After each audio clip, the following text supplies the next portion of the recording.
tarde aí, pessoal. Muito obrigado pela presença. A chuva atrapalhou um pouquinho a vida de alguns de vocês e alguns vão chegar um pouquinho atrasados. Aí eu peço desculpa ao Mike se algumas pessoas chegarem atrasadas. So some people are going to be late, but we have to start. I will speak in Portuguese because you guys will give different information. So, primeira coisa que eu gostaria de agradecer novamente a vocês, agradecer a Vale pela parceria que nós temos com eles para desenvolver pesquisas e promover esses eventos. E gostaria também de dar alguns avisos às pessoas que estão aqui, né? Então o Mike pediu para assim, não usar o computador, porque tudo que ele apresentar vai ficar disponível. Então nós vamos mandar para vocês os slides, tudo isso. Então não precisa anotar em computador, tomar nota, nada dessas coisas, pega a concentração. E também, se vocês tiverem alguma pergunta, podem interromper durante a apresentação, porque como vão ter diversos módulos, vamos dizer assim, então pode levantar, assim, raising the hand will be fine for you to ask questions. So you just raise your hand and I don't see you say Mike. Yeah, you ask the question. So, agora eu gostaria só de convidar o Inácio aqui, que é o nosso parceiro da Vale, para dizer algumas palavras aqui para vocês, antes de passar a palavra para o Mike e fazer uma pequena introdução do Mike. Obrigado, professor Fernando Marinho. So, first of all, I want to say thank you for Mrs. Dawn and Mike Jefferies to coming to once again.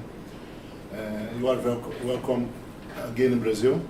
We are very proud to receive you again in São Paulo today, this afternoon, and also in Belo next week. So we're very happy with your visit. And I want to say, I apologize because I want to speak Portuguese with our guys. Então, pessoal, eu queria desejar boa tarde a todos e reforçar que para a gente é um grande orgulho para a Vale, para o setor de pesquisa da Vale em geotecnia, ter essa parceria com a USP, né? Não é o tradicional no Brasil, né? Uma proximidade tão grande entre empresa e universidade, e a gente entende que estamos inovando e fazendo história com essa parceria. E somos muito felizes, a gente entende que tanto a universidade quanto a indústria podem ganhar com isso, e é por isso que a gente coloca tanta energia e esforço em cultivar essa parceria e desenvolver trabalhos de qualidade, né? Então era só isso, obrigado pela presença. Bom, pessoal, então nós vamos começar aqui a palestra do Mike. Eu ia fazer a introdução do Mike, mas acho que eu não preciso fazer a introdução. Eu gosto de mostrar aqui o livro que trata de liquefação de solos. O próprio Mike me recomendou fazer a introdução nessa linha, mesmo porque ele vai fazer uma breve histórico de vida dele no começo da apresentação e vai esclarecer em relação a isso, mas todo mundo conhece bem o Mike. Então, Mike, por favor, please. Good afternoon, everybody. I thought I'd start by giving a bit of my background, because this afternoon I'm going to be talking about theoretical soil mechanics, but I'm a consulting engineer. I don't come from a prestigious university, so I thought you'd perhaps like to know how come I am in a position to talk about theoretical soil mechanics.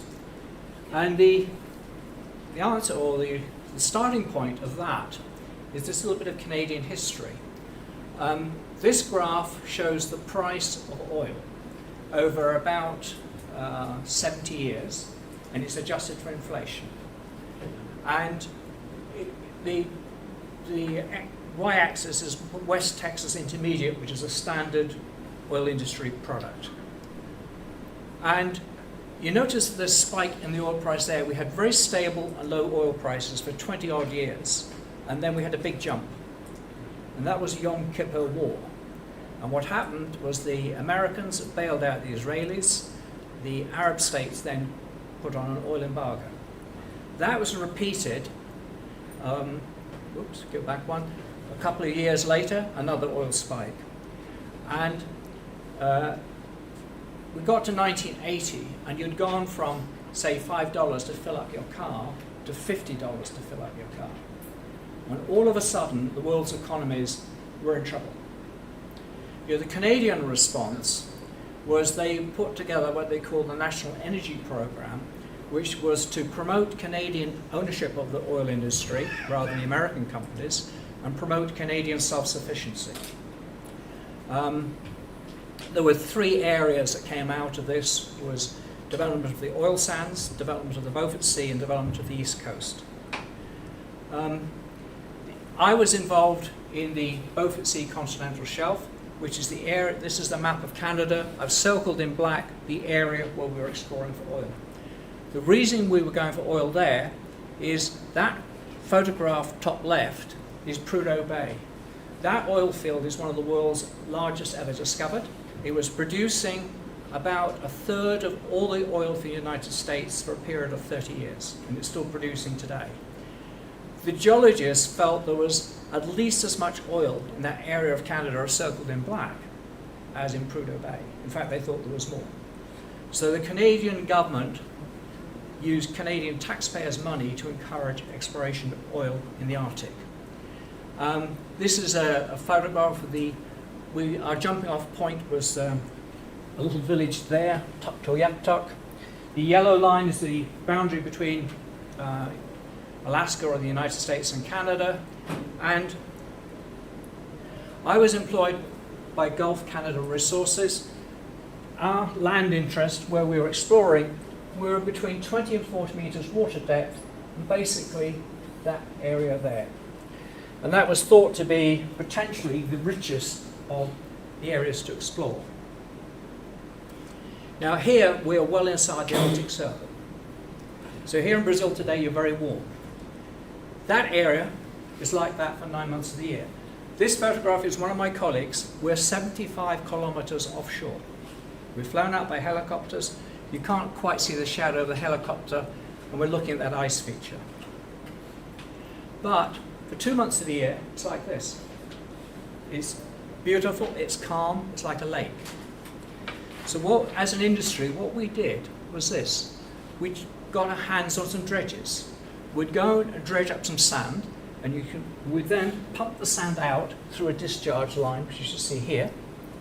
And if you keep doing that, you'll get rewarded by an artificial island. So we were building islands like this in the summer, and as you can see, we're moving on a drill rig to drill for oil. And this is now conventional land drilling. We've made ourselves a piece of land 10 kilometers offshore, 20 kilometers offshore, wherever we wanted to go. And we built an island, and then through the winter, we put on oil storage tanks and accommodation module, and we drill for oil.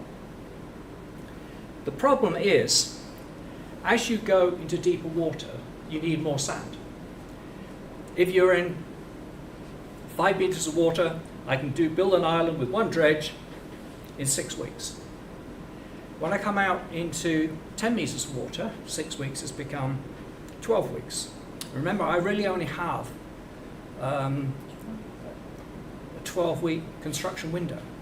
So the problem was, as we go into 20 meters of water, what are we going to do? Well, you say, well, we hire more dredges. We used to find you can't get enough dredges because they're in too tight a spot. The other complication, as you move out here, is the ice actually starts moving. Here, the ice is frozen more or less to the land. And in the winter, it just sits there, maybe creeps a bit. Out here, we have a big current. It's called the Beaufort Sea Gyre, and the ice moves. The areas I've circled in purple are the islands I was the engineer of record for. What we did as a company is, rather than trying to build an island, we built a caisson. So this is not a badly designed ship going from left to right. This is a stationary platform, and the ice is going from right to left. I've put the dimensions of the platform of the weight. You can see about 100 meters. The platform's name was the Liquefaction, which is Inuit for great wave. The ice you see crushing here is about 0.6 of a meter. The thickest ice we crushed was 3.5 meters. And that ice, when it crushes, puts a large horizontal load on the platform. And the reason I was engineer of record is the platform is basically a giant shear box. The way we resisted the ice load was the platform is like a shell, and we fill the inside with sand. So it's literally the shear box you have in a geotechnical laboratory scaled up to 100 meters in size. This is an exploration platform. We float it every year and move it to a different location. So we then have at different parts of the seabed are at different depths. So we build a sand pad underneath the platform to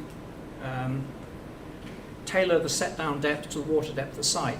This is one of the projects, Homologa I-65. We actually had very weak clay in here, and what we did, we excavate the clay out and replace it with hydraulically based sand. And at this site, we then had in effect 43 meters of sand fill taking this large horizontal ice thrust. Now, when ice crushes, it changes from solid ice that you'd have in your drink with, after this law, actually you'll have a gin and tonic or something. The ice is very hard. When it crushes, it turns into powder, like a slurry. In Canada, we put ice in a blender and give it to the kids with some sugar syrup. Right? We call it a Slurpee. It goes like that. The way it does it is the photo on the left is a test in the laboratory where we're pushing a steel plate into an ice sheet. And you can see a fan of cracks going out, extending out into the ice sheet. And that fan expands, and then suddenly it all coalesces. And you get this crush zone, which is what you see in white in front of the indenter. The photograph on the right side is what it looks like in practice on the Moloch pack, as the ice comes in, crushes and turns into powder. Now, the question we were concerned with, nobody had ever done anything like this before.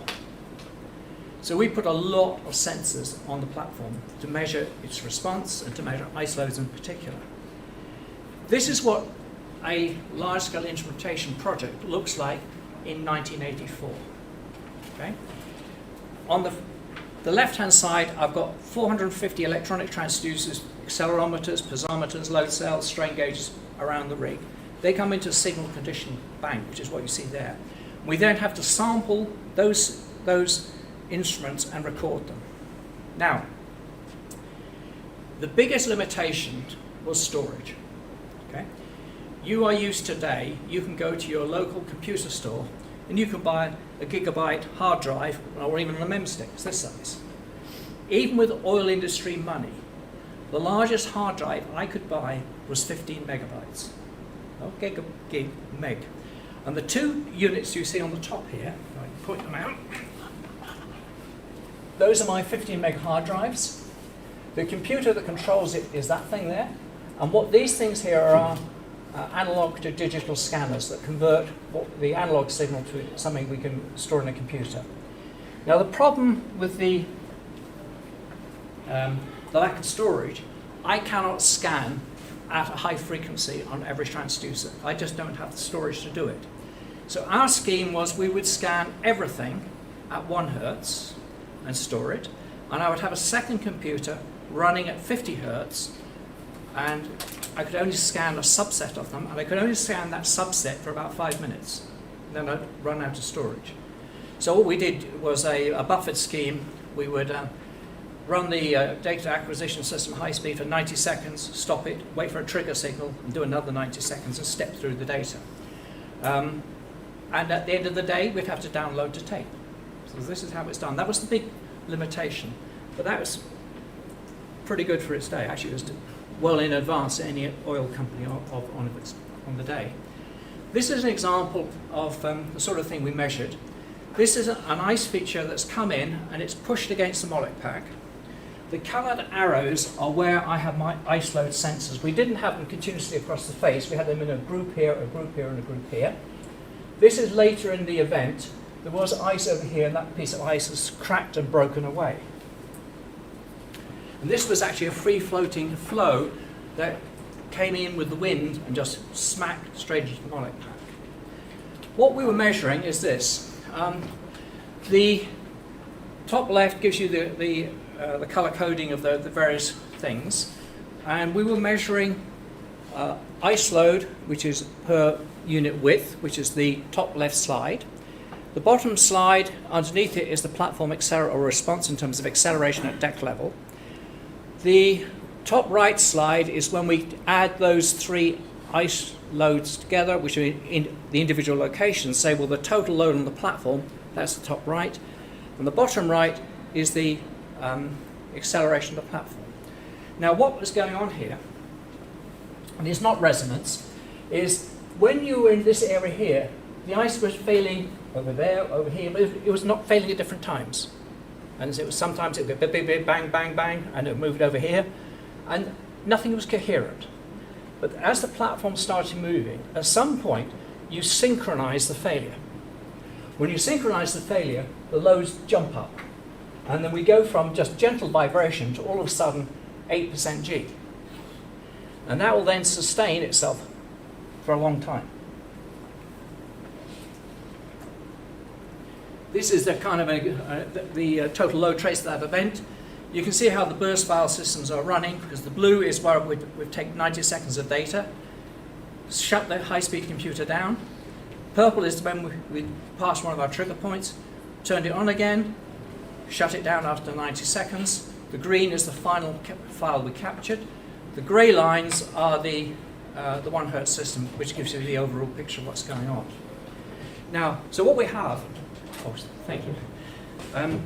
What we have then is hydraulic fill subject to large amplitude cyclic loading, and it goes on for a long time. You get a magnitude 7.5 earthquake, say. That's about 20 pulses. If you strip out the minor vibrations, about 20 main pulses. Our largest event, we had 900 main pulses. So here am I, as an engineer of record. I'm using hydraulic fill. I've got extended vibrations. I am one very nervous engineer of record. And it gets worse. This is the famous Lower San Fernando Dam with the earthquake of 1971. And you can see the dam has failed and slid upstream. There's 80,000 people living downstream at that time. And you can see it's only, whatever, 3 or 4 feet from that, releasing that reservoir into 80,000 people. When the reservoir was dewatered, you can see this, how the dam has failed. This is perhaps the only occasion where soil mechanics has been resulted in an act of a legislature, because the US Congress, after this failure and the realization of 80,000 people downstream, they passed something called the Earthquake Hazard Reduction Act in 1977, which mandated research to prevent something like this happening again in the United States. The agencies who administered the money provided by Congress was predominantly the US Geological Survey and the National Science Foundation. Basically, the Geological Survey looked at mapping faults and how the faults might produce particular levels of acceleration. The National Science Foundation looked at sponsoring university research into how soil behaved. So they were the kind of the 2 agencies. This act has been reauthorized several times, but essentially this provided a lot of money from the late 70s through to the early 90s, and then the money kind of dried up. But this act is why, when you look at our literature, you see all these papers by US universities. They've all been paid for by the US taxpayer because of this dam failure. But that then reinforces that, oh, I should have said this is a hydraulic fill dam, by the way. It's an earth dam that's built by hydraulic filling. So, I'm getting really nervous as an engineer of record now. So what made Gulf special? Why am I standing in front of you? Well, the first thing is, when we started work in the Arctic, we started building Molecpac in 1982, and she was first deployed in 1984. So we had some information from the US coming into us to work on. But what really drove us was our business need. We had this potential vast amount of oil to explore. The Canadian government only gave us a certain window, 10 years to do the job. And basically it means we had to explore 1 site per year. And we have this 2-month construction window. So, it's not a question of Mike, how we do this is, Mike, we're going to do it. We're going to do it in this schedule. How much money do you need? And it really was like that. So what made Gulf special on this occasion, and why I'm standing in front of you, and essentially the book I co-authored, that was paid for by Gulf, in effect. Each deployment, the civil engineering, not the drilling costs, not the consumables, but just the going out, removing the soft clay, building the berms, moving the mullock back on, whacking her down and filling her. We were running 20 to 40 million per year for the civil engineering. Now those are $1985. You could buy a very nice car for $10,000 at that time. So in today's money, you can double, maybe treble those numbers. So for me, as a geotechnical engineer, it's very easy to find $500,000 to do soil mechanics research with that kind of budget. And we had, as I say, pressing questions of how we could construct with hydraulic fills and have a safe, reliable platform. So that's where I came in. Let me step back now and take you through the history of how critical state came about. If you think of the Industrial Revolution, we have a large movement of people from farms into towns and cities. When you get a large number of people together, the first thing you need is water supply, and the second thing you need is the sewerage system. But it was water supply that drove building dams. Now, today, if you want to build a hydraulic fill, build a dam, never mind hydraulic fill, you can go and get some D10s, you can get some big hydraulic excavators, you can get 200-ton dump trucks. It's very easy to build an earth fill dam today. Your civil engineers, your fellow civil engineers, 100 years ago, just didn't have that capability. But what they did have is pumps. Because particularly in Western North America, we had a lot of mines and we used a hydraulic excavation for that. So we started building dams using hydraulic fills. This dam you see in front of you is a construction drawing from a dam outside Vancouver. It's still there today, and the date on the drawing is 1912. The photo of its construction, this is taken from the company records. You can see on the left what they call the initial fill. In mining terms, that's our starter dam. And then we have a sluice box, which is sluicing hydraulic silt and sand into spigotting out. And as you all know, the slimes go to the middle, we decant off the middle, and we get ourselves a self-building dam. And this was the normal way of building dams in the late Victorian era, early Edwardian era of the 1900s. And the problem was this. This is a dam, Calibration Dam. We're now down in California. And there you can see the starter dike with a horse and truck driving across it. And you see the spigot going on and the dam starting to be constructed. And there it liquefied just as it's coming up to peak height. This is the oldest photograph I've been able to find of a liquefaction slide. But when we think of liquefaction today as a sort of modern thing, no, it's not true. As civil engineers, we've been dealing with liquefaction for 125 years. And if you're a Dutch civil engineer, you'd actually say, Mike, it's longer, because they were reporting flow slides in their harbours in the 1850s. But the interesting thing now is how we're going to deal with this now.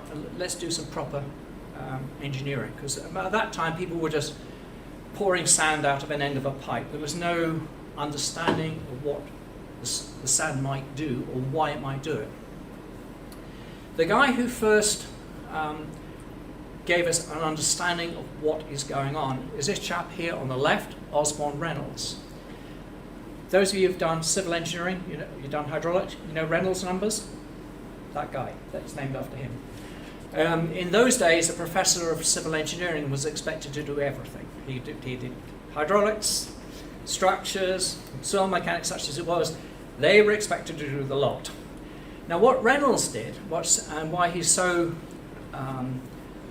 revered, shall I say, in the literature, is he said, well, if I look at some sand grains and I put two electron microscope photos of sand. Toyo, top left, is the standard Japanese research sand. Koget 280 is one of my construction sands. But what Reynolds said was, those things look like round particles. I could approximate a soil as a collection of particles. And that's what we show on the bottom slide highlighted in blue. And that figure is taken from his paper of 1885. Now, the one on the left is the loosest theoretical packing of soil particles, never mind soil, of particles. And that's, get this right, face-centered cubic. The one on the right, which I call dense, is the densest theoretical packing you can do with steel balls. That is body-centered cubic. And what Reynolds said was that if you distort this an arrangement of packing, this one here, if I twist that, you're going to have particles falling into holes, into gaps between other particles. You get contraction. If I have this one and I distort it, the only way it can move is if the particles start riding up over each other. It has to expand. And this is simply kinematic. There's no theory here. It's just saying this is geometric arrangement, what I call kinematic. Now, what that then says is loose soil decreases in volume with distortion, contractive we call it today. If there's water in that pore space, you'll get positive pore pressure because it will resist the soil contracting. Conversely, if it's dilating, the water will get negative excess pore pressures, and you'll become very strong and stiff under all loadings. So the very simple insight that comes out of this guy in 1885 is that soil behavior depends on its void ratio.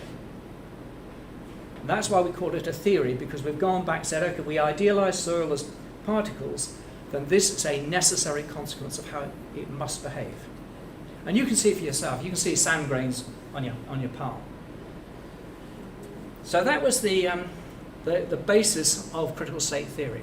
And even though you might say, well, Casagrande did it, well, not really, because it's implicit in here. If loose is contractive and dense is dilative, perhaps in the middle there's a packing that just moves, which we would call today the critical void ratio.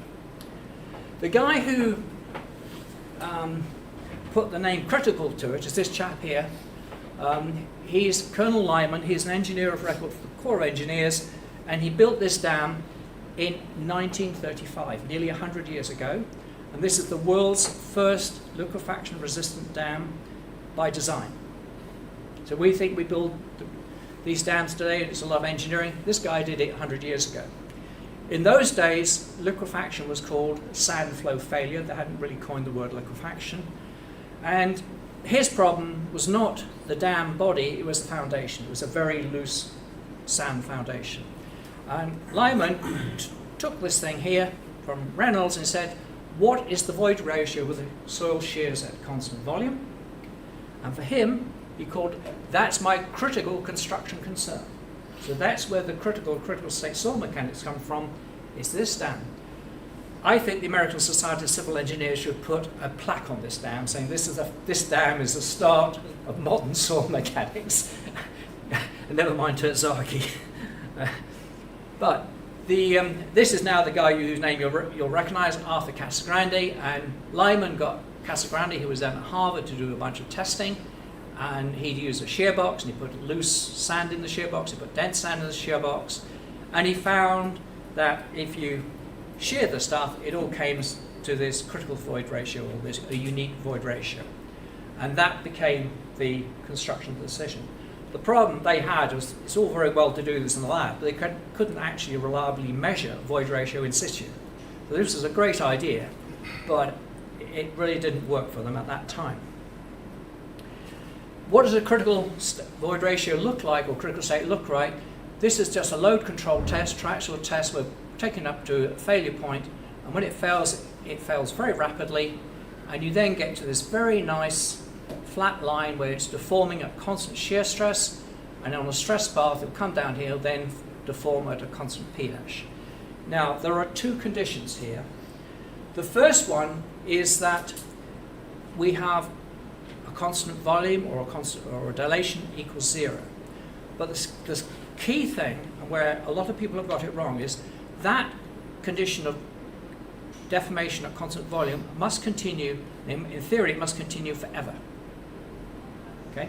So people who say the quasi-steady state, which is just a transient thing, that is not the critical state. The critical state is something must go forever. Because it's basically a kinematic situation where the particles are bouncing over each other and jostling as they move. Okay? So that's the critical state. What they discovered when the Casagrande first did the work is not explicit, but when you read what he writes, I think he thought it was like an E min or an E max. There would be an E critical, which was a constant number. We very rapidly learned, following down failure at Fort Peck, we very rapidly learned that, in fact, the critical void ratio depends on confining stress. And that's just an example of what it looks like. You get those open circles are soil that's at the critical state. That was the starting point. It's come across undrained and ended up there. And you get a very nice line. You can draw through it. In the early days, we used a semi-log line, which is what I've shown in green, and the slope of that semi-log line is this parameter lambda 10, 10 being to indicate it's plotted on a base 10 logarithms. I kind of like the semi-log line. These days, a lot of people say you should have more detail. We can add more detail, it doesn't matter. But the important thing is, this applies to all soils. I've collated a bunch of data here, and on the right-hand side, I show the type of the soil and the reference, and I've got clay, sand, that's a silt, sand, there's another silt, and they all show very similar behaviors. Yes, some of them would really want a curved line greater, more than a semi-log one. Some of the semi-logs is pretty good, but the key thing is, we can argue about the exact equation representing it, but the critical state applies whether you're dealing with sand, silt, and clay. It doesn't matter. The mathematics are the same. The slope varies, the parameter varies, but the idea does not. Next step was this chap here. That's Don Taylor. And he wrote a very influential book on the fundamentals of soil mechanics, which is I've got over here. Now what Don observed, and he was backing up, he was at that time, if you took Don back to 10 years earlier, he was the guy doing the testing for Casagrande. Casagrande didn't get his hands dirty doing the testing, it was his assistant, Professor Don Taylor. And what Don observed was if I have a dense sand sample in this shear box, and as I shear it, the weight on the hanger rises as the sand dilates. If the weight is rising, it's doing work, or you're doing work to raise the weight. And what Don said was that you have to allow for the effect of this dilation against confining stress when trying to understand the strength of soil. Curiously, he never put an equation to this. In his book, he gives a worked example where he says that of the work done pushing that thing sideways, 30% of that work is spent in raising the weight. The guy who put an equation to it was this chap, Alan Bishop, and this is a figure from something he published in 1950. Now, in those days, it was quite surprising that fundamental contributions didn't necessarily get a paper. People would write a letter to the editor of Geotechnique rather than doing a full paper. So you find something absolutely fundamental, it doesn't really appear in our reference system today because it's not a paper. This was actually in a reply to discussion.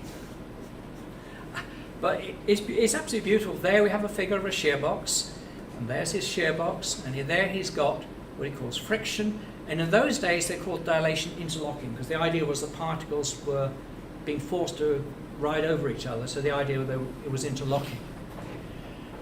Today we call it dilation, but that was the equation Alan Bishop put in the paper. Today, oh, I haven't got it right, okay. Oh yeah, we have got it there. In today's terminology, we would put it in terms of standard stress invariance, and it would read like that. And this was in 1950. So I've taken you from the origin of the critical state with the dam in 1935. In 1942, we had the Fort Peck things that we learned. It depended on the confining stress. Don Taylor said we've got to allow for the work, but then when we allow for the work, Alan Bishop says, well, there's our critical state friction, and there's our critical state over here, and we've got a dilation to get us to the critical state if we're a dense soil.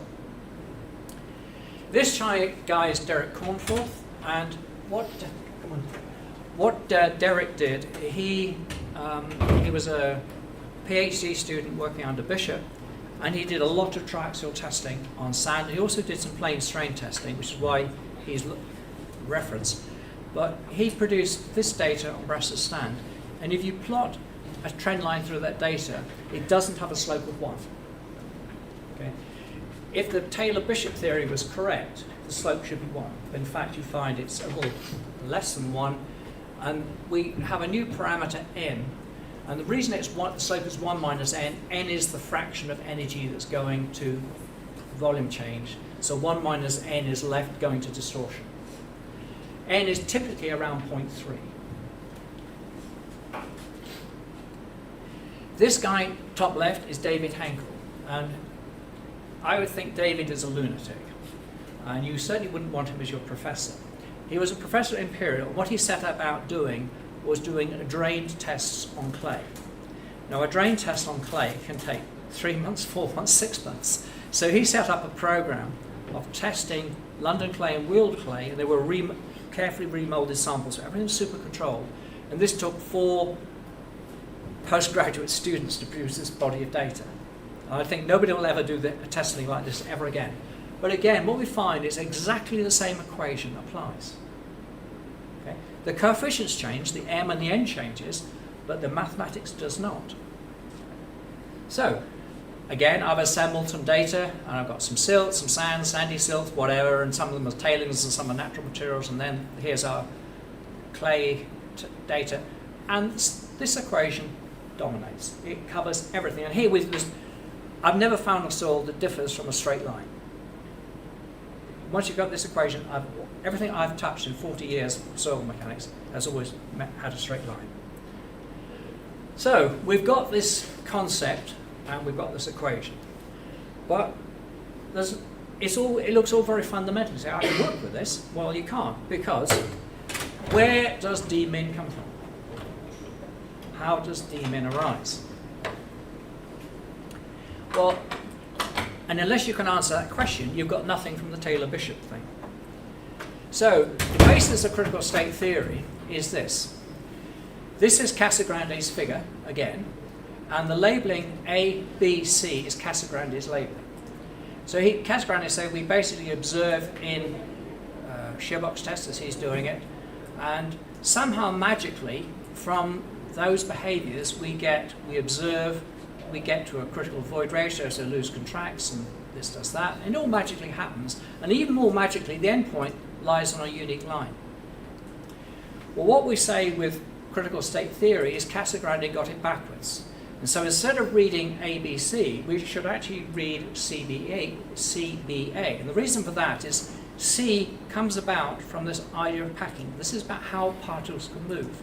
For any particular gradation, with any particular mineralogy, at any particular confining stress, there's only one void ratio that allows the particles to move.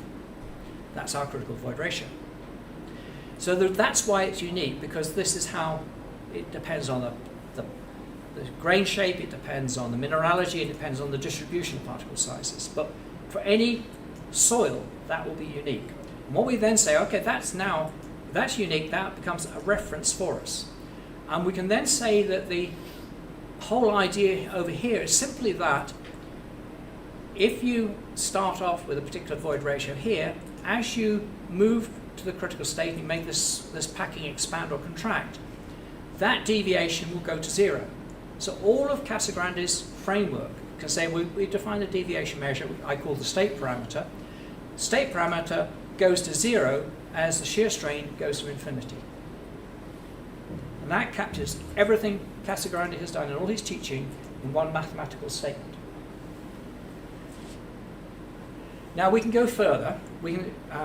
and this is the idea that Peter Roth introduced, was there's a tradition in soil mechanics that we always look to laboratory testing, trends and laboratory tests results to inform our thinking.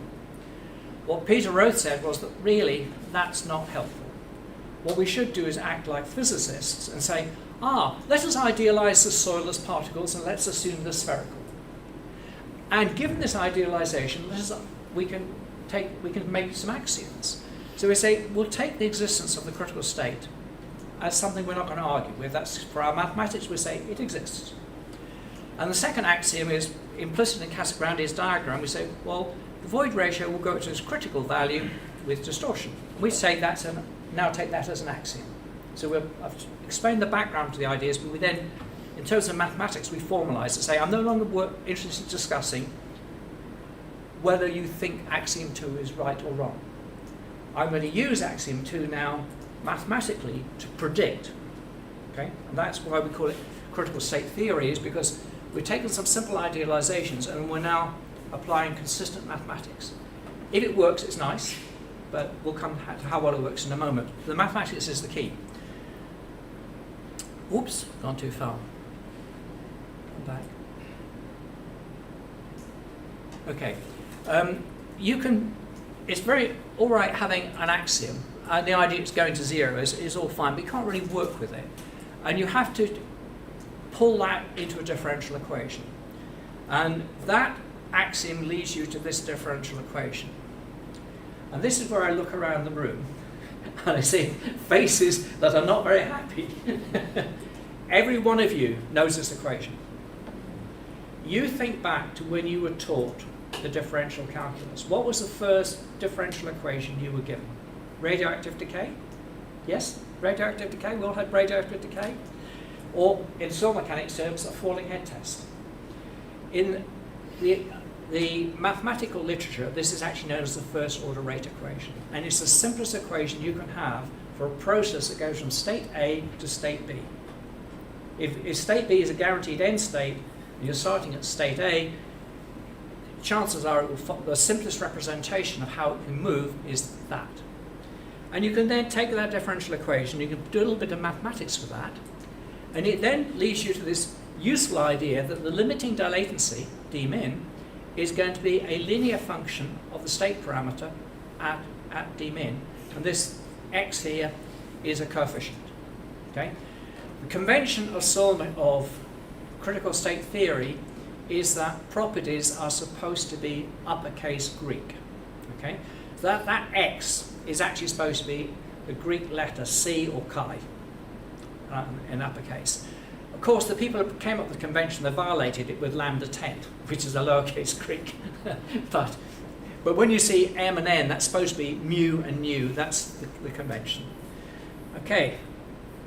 Let's see how it works. Just to remind you now, if you do this is a drain triaxial test on a dense soil, that's peak strength. Peak strength corresponds, in theory at least anyway, to the limiting dilation. You've got to be careful with signs. Because we have a compression positive convention in soil mechanics for stress, we have to match that for strain. And if your compression is positive compression strain is a volume decrease, so volume expansion or dilation is negative, which is why it's d min rather than d max. Oops, come on back. And what you find is that indeed when you plot up data, and this is back to the Brassett data from Cornforth, you get a linear trend of dilatancy or limiting dilatancy with the state parameter. And again, I've gone through and I've looked at the literature and I've got some silts, I've got some sands, I've got some silty sands, I've got some clays. The same equation works. It doesn't matter what the geology is. And I put the word kinematic here because this whole theory has not involved a constitutive model. This is all about how particles can move, and we then put the standard equation of applied mathematics for a process going from state A to state B. On this, we're now up to 1985.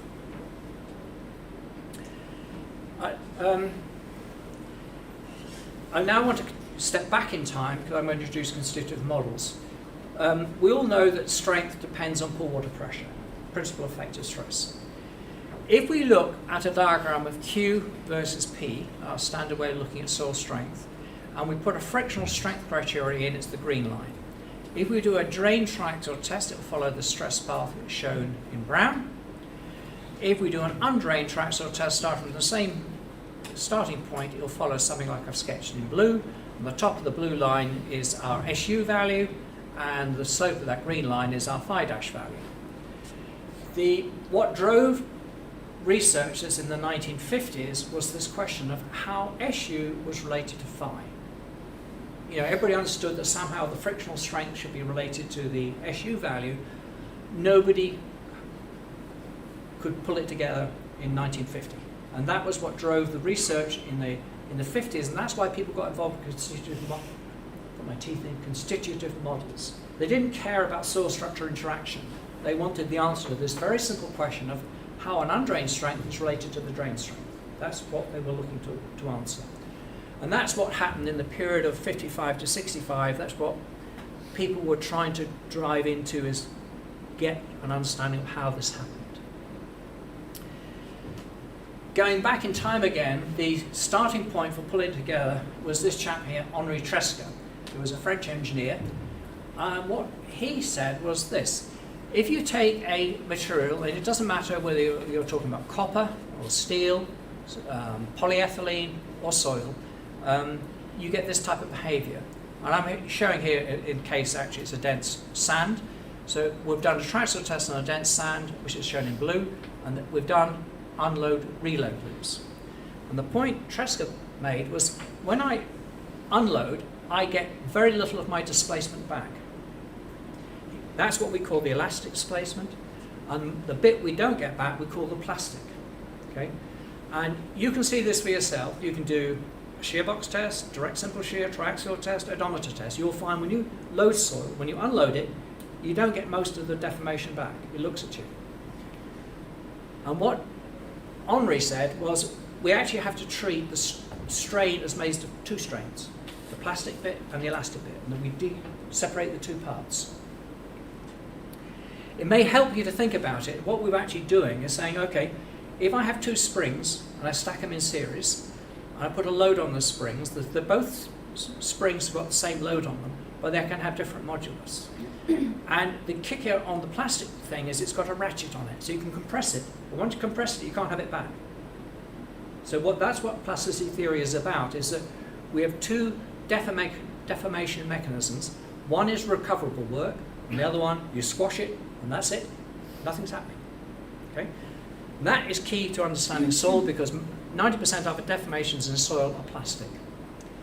Now, the next guy to come in was this chap, Dan Drucker, and he made a major contribution in 1954. And this contribution is not a theory, it's now a mathematically proven theorem based on the second law of thermodynamics. So given you accept the second law of thermodynamics, this is the theorem. And what I'm showing here is two graphs stacked on top of each other. So I'm doing here a normal, in black, a normal QP plot. Okay? And then I'm laying on top of it, which I show in blue, and I've offset it, but in fact it sits right on top of it. The axis of the blue one going vertically is the deviatoric strain increment, not strain, but strain increment. And over down here it's the volumetric strain increment. And the theorem is, for these sets of stress and strain measures, the yield surface, which represents the stress strain, if I'm inside the yield surface, I only get elastic strains. When I touch the yield surface, all of a sudden I can have plastic strains. The plastic strain increment vector will be perpendicular or normal to the yield surface. That is mathematically, follows from the second law of thermodynamics. Strictly, it's only been proven in soil mechanics terms for the phi equals naught condition. Okay? But what these characters did, which is Andrew Schofield and Peter Roth, who said, well, okay, it hasn't been proven for soils, but it's a very interesting idea. We will assume it applies to frictional cases. And they made two steps. Step one was to take the strength equation we had from Taylor-Bishop, and they say it doesn't apply just at peak strength, it applies throughout the entire stress-strain curve. So instead of having eta max, it now becomes eta. Instead of d min, it now becomes the current plastic dilatancy. And m is our critical friction ratio. And they said, well, okay, I've got this thing here, and I've got Drucker's theorem. And I can say, okay, well, I know from my stress dilatancy law, from Taylor-Bishop, or extension thereof, that vector is m minus eta. The gradient of the yield surface is, I can be expressed as dq dp. Q and P are in there. You do a little bit of mathematics around that, and you can then integrate it. And that's where the bullet-shaped curve comes from. It's taken the Taylor-Bishop idea of strength, generalizing it to all time, normality from Dan Drucker, and a little bit of rather nice mathematics. And that is the yield surface of original Cam clay. And that was 1968. But of course, when you do an integration, you come up with an integration constant. What is the integration constant? And how does it evolve with strain? How does it evolve with void ratio? You could define the integration constant any way you choose. One obvious place you might define it down here, but Scofield and Rose said, well, let's define it at the peak of the yield surface, which has a nice condition of dp equals 0, which you'll recognize from the critical state. So the question is, okay, how do we get to this value of stress at that point? And that's when I have to take you back to Moloch pack. This is a Moloch I-65 with our, and what I'm going to show you now is how we constructed this berm.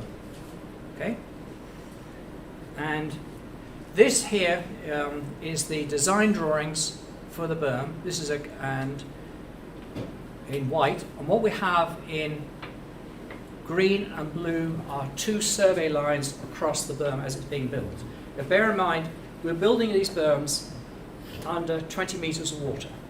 These berms have never been seen by the human eye, so we are checking on how well we're doing using precision echo sounders. And we have a survey vessel that sails across the site, and we generate lines. And this is actually a photograph of the computer screen as we brought the information in. What I'm going to show you now is how we put a load of sand into this place here. And this is taken from the survey vessel, and I'm standing here. And this is the dredge coming onto site. And that is the same dredge literally 5 minutes later, and we put 5,000 cubic meters of sand into my berm. Okay? How did we organize this? We did it like this. This photograph, bottom right, is taken at the helmsman's position up here. So literally I'm standing behind the helm taking the photo.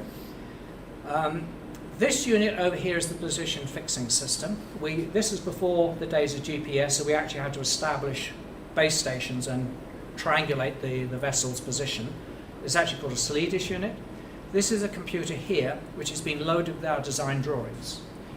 The computer takes the position from here, it takes the heading from the ship's dry arrow, and it looks at our design drawings, and it generates on here a picture for the dredge, or the helmsman on the dredge.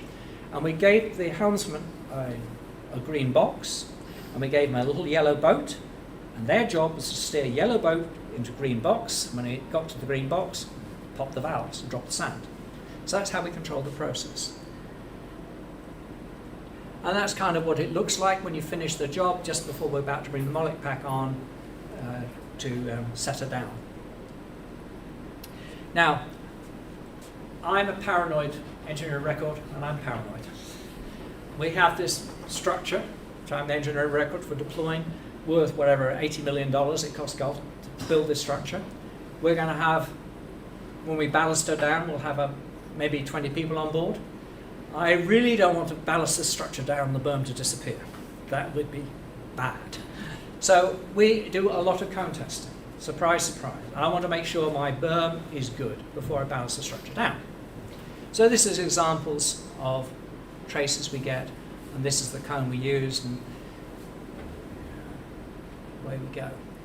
Oops, jumped too far ahead. And now, this gives me tip resistance, but what I really want to do is convert this to void ratio, my critical void ratio. How do we do that? Well, in those days, we had no theory for how the cone reacted. We depended on calibrating the device to void ratio. And this is what a calibration chamber looks like. And in those days, this one we built was 1.4 meters diameter and 1.2 meters high. And you fill it with sand in a controlled manner. You can stress it differently radially to vertically. You can have whatever K naught you like. And then you push in through a hole in the top a standard CPT. And you record things like this. This is the tip resistance, and that's the pore pressure, and that's the friction on the friction sleeve. And this was actually a lateral stress cone, so we're also measuring the lateral stress on the friction sleeve. And we have a careful record of void ratio. There is an effect of the top boundary and the bottom boundary, so we only look in the middle. And what we can do is say, okay, those tip resistance there can be associated with that void ratio here. Straightforward.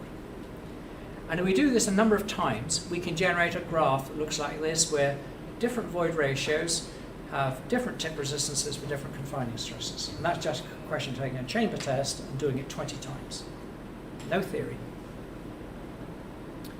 And if I apply my previous tip resistance stuff I showed you and now convert it to void ratio using that calibration, I get a figure that looks like this. And the reason I've been showing you those pretty slides of the dredges and the story about how we place the sand is I now have a question for you. Where is the normal consolidation locus? You've seen the dredges. Our fill is untouched by human hand. It has fallen through water. There is no compaction. This is the geological ideal of normal consolidation. All our textbooks say we should have one line. We don't. What is going on? Where is the critical state locus? Is it here? Is it there? Or there? Or there? In fact, the answer is all of them are critical state of normal compression locus. There's an infinity of them. What we have in our textbooks is wrong. And that was my claim to fame, was this observation. Because what that then says is, it's very simple. This integration constant here is just a stress. And how critical state theory applies is that stress will move to its critical state with deformation. It is not at the critical state to begin with. Okay? So what looks like a very complicated situation is actually mathematically simpler. And this is the way the theory comes together. And I know it looks complicated, I'll walk you through the slide.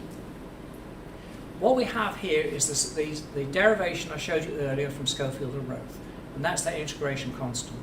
What we just say now, we give it a numerical value. And we require, and the critical state is over here, so that there's our critical state locus, so for our current confining stress and our current state parameter, bingo, there's our critical state. The simplest mathematical thing to do would be say, well, we can meet the axiom of axiom 2 of critical state theory by saying, okay, with shear strain, blue dot moves to green dot. Okay? There's a problem with that scheme because if you implement it, you'll find you get extreme dilations. It doesn't capture everything that's going on. And remember we said there's a limit in dilation. Well, you can assign, if you've got a limit of dilation, you say, well, a yield surface that dilation, because that has to be a right angle, implies a stress up here. So we can say, actually, the way we implement this is blue dot moves to orange dot, and then as strain accumulates, orange dot gently drifts up to green dot. And that's all critical state theory is. Just different points moving smoothly. And that was 1990. And the differential, the equation we use to do that is simply this. It's a simple difference equation, and away we go. That's it. To give you an illustration how it works, this is a plot of the orange dot, which is done as a stress normalized form, and the blue dot rapidly rises and the yield surface expands, and once it gets up over the limiting value, they slide down together. Because I'm using a simple difference equation, it overshoots. I have a little bit of overshoot. The green line is the critical void ratio, and in fact, this is off stage right. Typically on a drain test, to get a critical void ratio is mathematically about 50%, and usually you form a shear band, which is why you get to it. How well does this all work? Well, here is 4 drain tracks or compression tests, which vary from loose, and that's loose down here, to very dense, and that's very dense down here. The blue lines are, get this right, the blue lines are the theory, and the black dashed lines are what we measured. Okay? And the differing behaviours are all characterised by different values of the initial state parameter. Okay? And just putting proper mathematics around Casagrande diagram. And the key things is properties don't change with void ratio or stress state. Okay? Properties are properties. Now, yes, and of course I'm showing this drain stuff. Works perfectly well for loose, for undrained.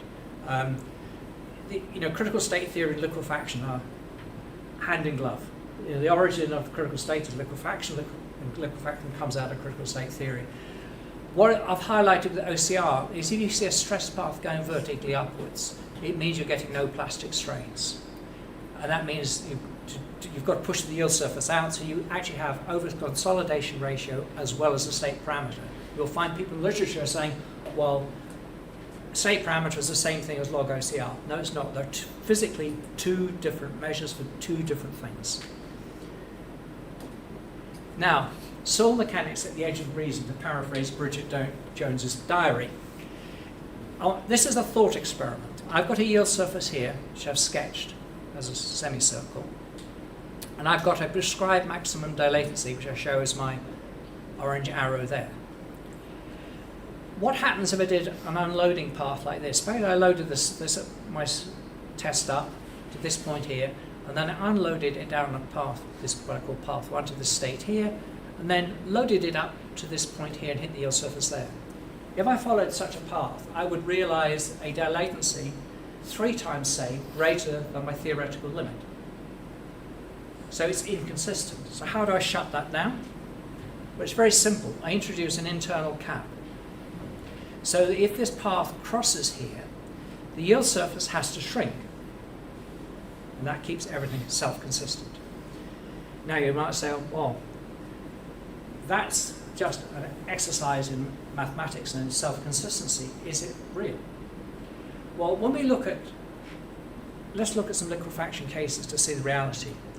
When we look at causes of liquefaction slides, I've broken them down into 4, which is something that fails during construction, Calaveras Dam, something that fails during an earthquake, which was where I showed you with Lower San Fernando, rising water table, I'm going to show you in a second, and basal yield, which was Fort Peck. And you'll recognise these all famous case histories, and half of them are not due to simple liquefaction. They're due to something else going on. So let's have a look.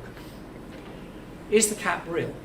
What I have here is a Traxel test in black, which we've loaded up, drained to this stress ratio here. And we've then unloaded the test by, and you could have unloaded it horizontally, but if you go horizontally, you can't really see what's happening with elasticity. So we came down at an angle, and we then ran to failure. And I've highlighted points A and C on here. And the yield surface that corresponds to the properties of this particular sand, which is Fraser River sand, is drawn to go through this straight state here, because I've got normal yielding at that point, so my yield surface must go through it. And that yield surface then predicts that I will run into my cap at point A. And point C is where, as the yield surface softens, which I've indicated down here, the stress state comes onto the corner. And once you're on the corner, I'm moving into full-blown simple failure. Here's the data. There's the loading up. There's the elastic rebound to point A, and that's absolute pure elasticity. Point C is when we run into the cap, which is down here, and when we run into the cap, the sample just runs away with it, blows apart. And I should put a date on that. The first test demonstrating this, I think, was 1991, but the mathematics didn't follow till 97. What it looks in reality, to illustrate how dramatic this behaviour is, David Reed, the chap on the top right, who did this experiment at the University of Western Australia, and it's in a centrifuge. So we built a slope in a centrifuge of sand, And what David has done is arranged it so we have a water table, and as the experiment proceeds, that water table is going to be raised by just increasing the boundary pore pressure. Okay, so the water, if you will, that blue line is going to rotate upwards, and let's see what happens. Fingers crossed. Hope it runs.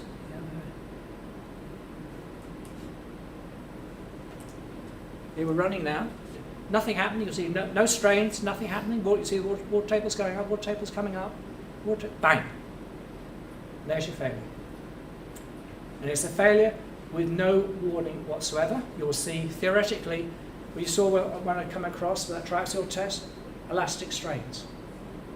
And the difference between the end of the elastic strains and going into full-blown failure is quite small. A little bit of movement, you may see something.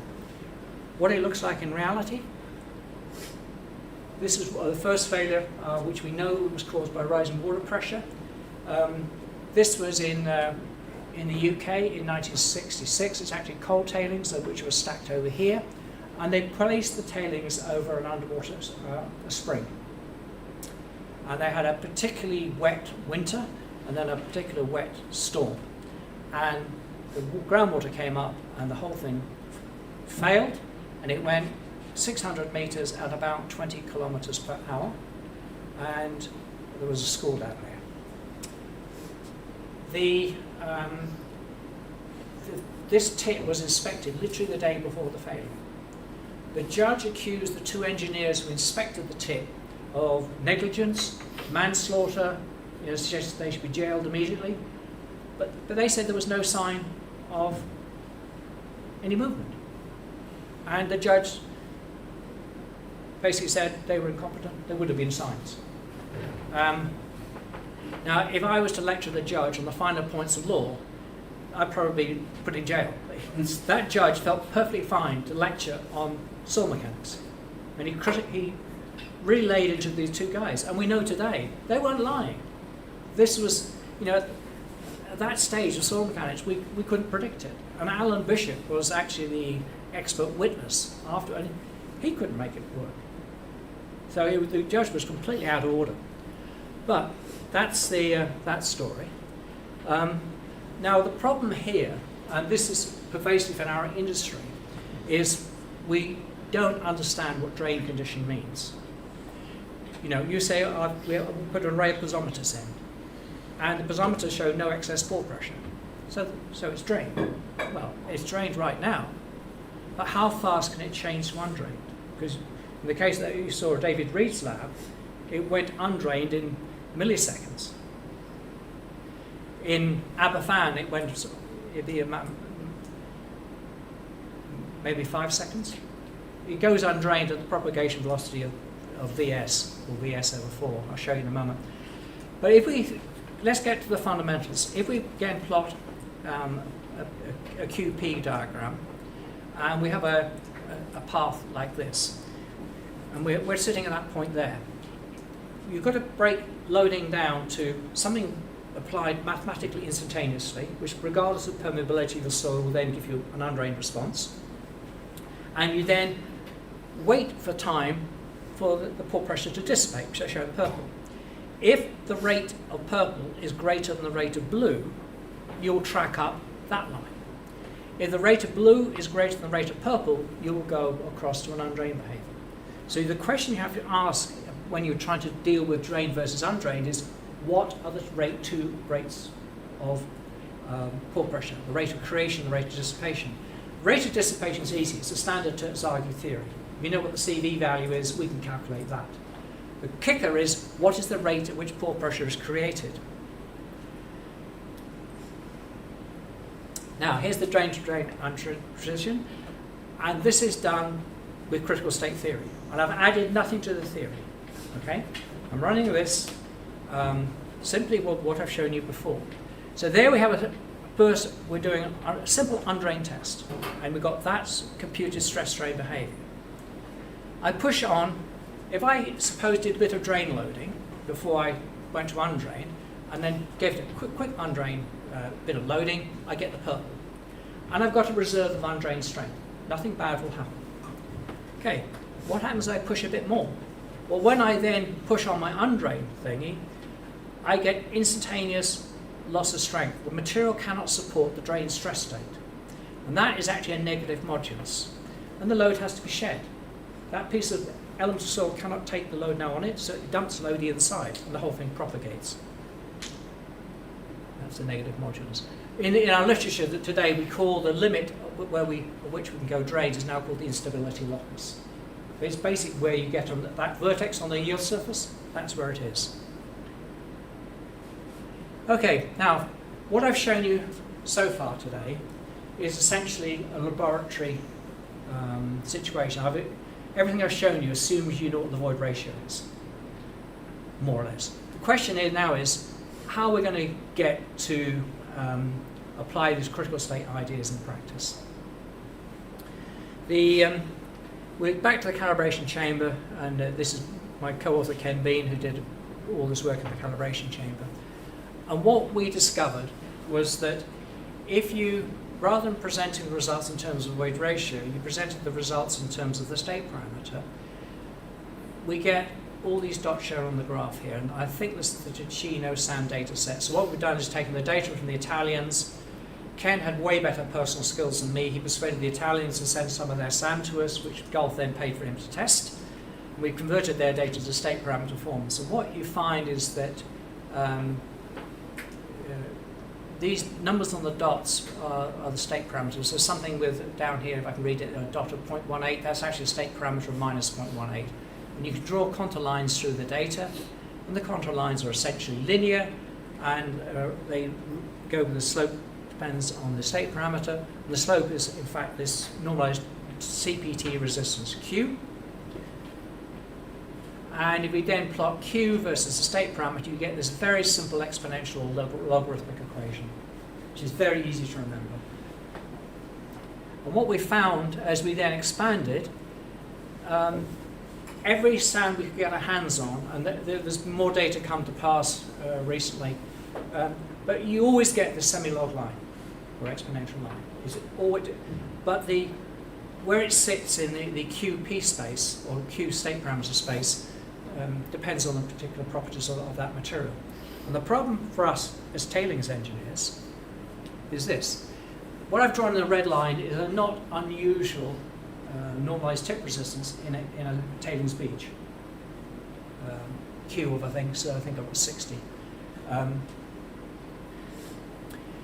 If you are saying my material is something like this brown or green calibration, and the green one is Hilton Mine sands and the brown one I think is Reed Bedford sand, you would apply for this measured value of Q of 60 a state parameter of about minus 0.13. You will be one very happy engineer because nothing bad is going to happen. It's going to be very stiff, very dilated, nothing bad.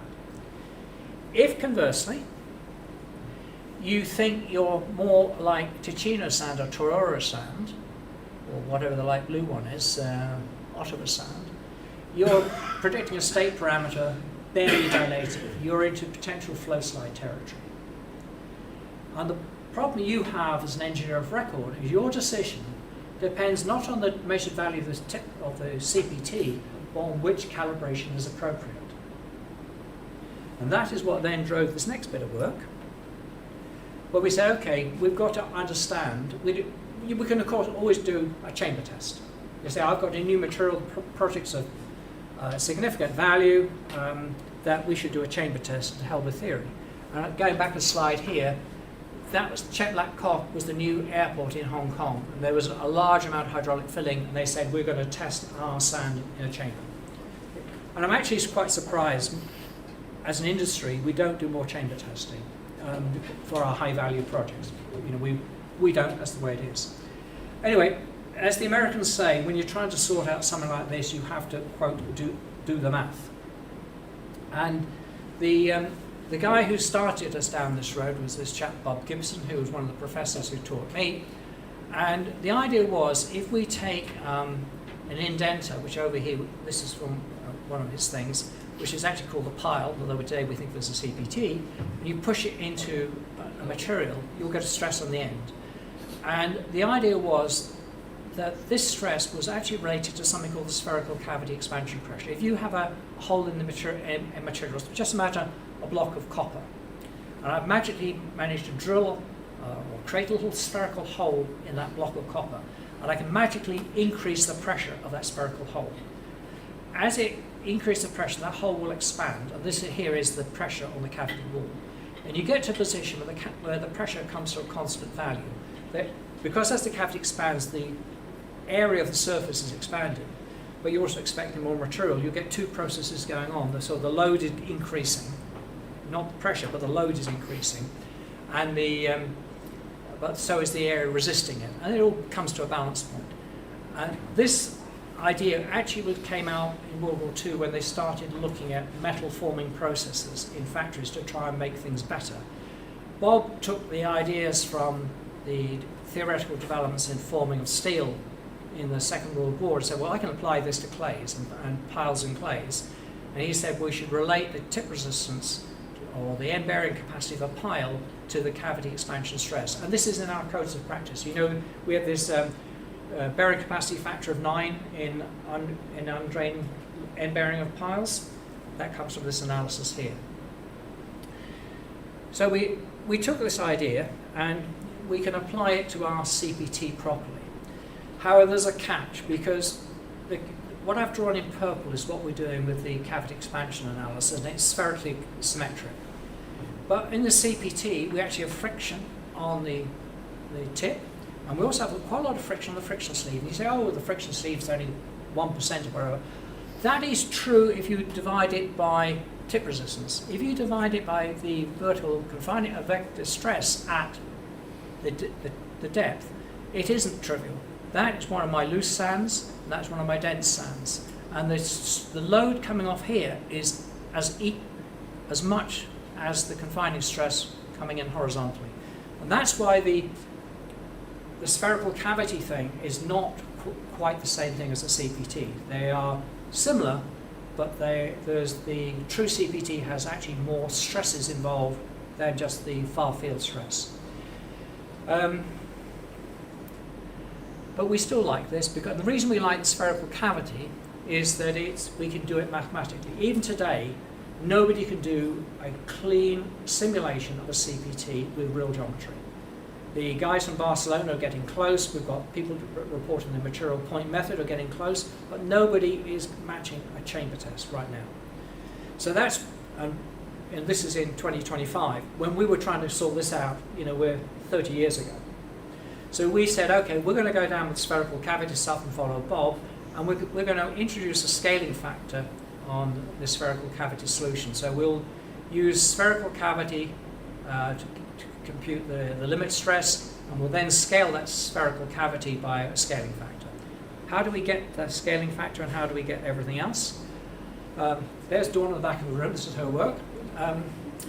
What was done is Dawn wrote a finite element program for cavity expansion in large deformation using critical state theory. This here is the normalized tip resistance Q, and this is the state parameter, or the initial state parameter of the particular test. The black dots are the data from the Italians. They gave us a table of E0 and P0 values for each of their calibration tests, and each calibration test gave us a QC and the confining stress with the Q. Ken got the sample of Ticino sand, and we converted their void ratios to state parameters. That gives us this population up here.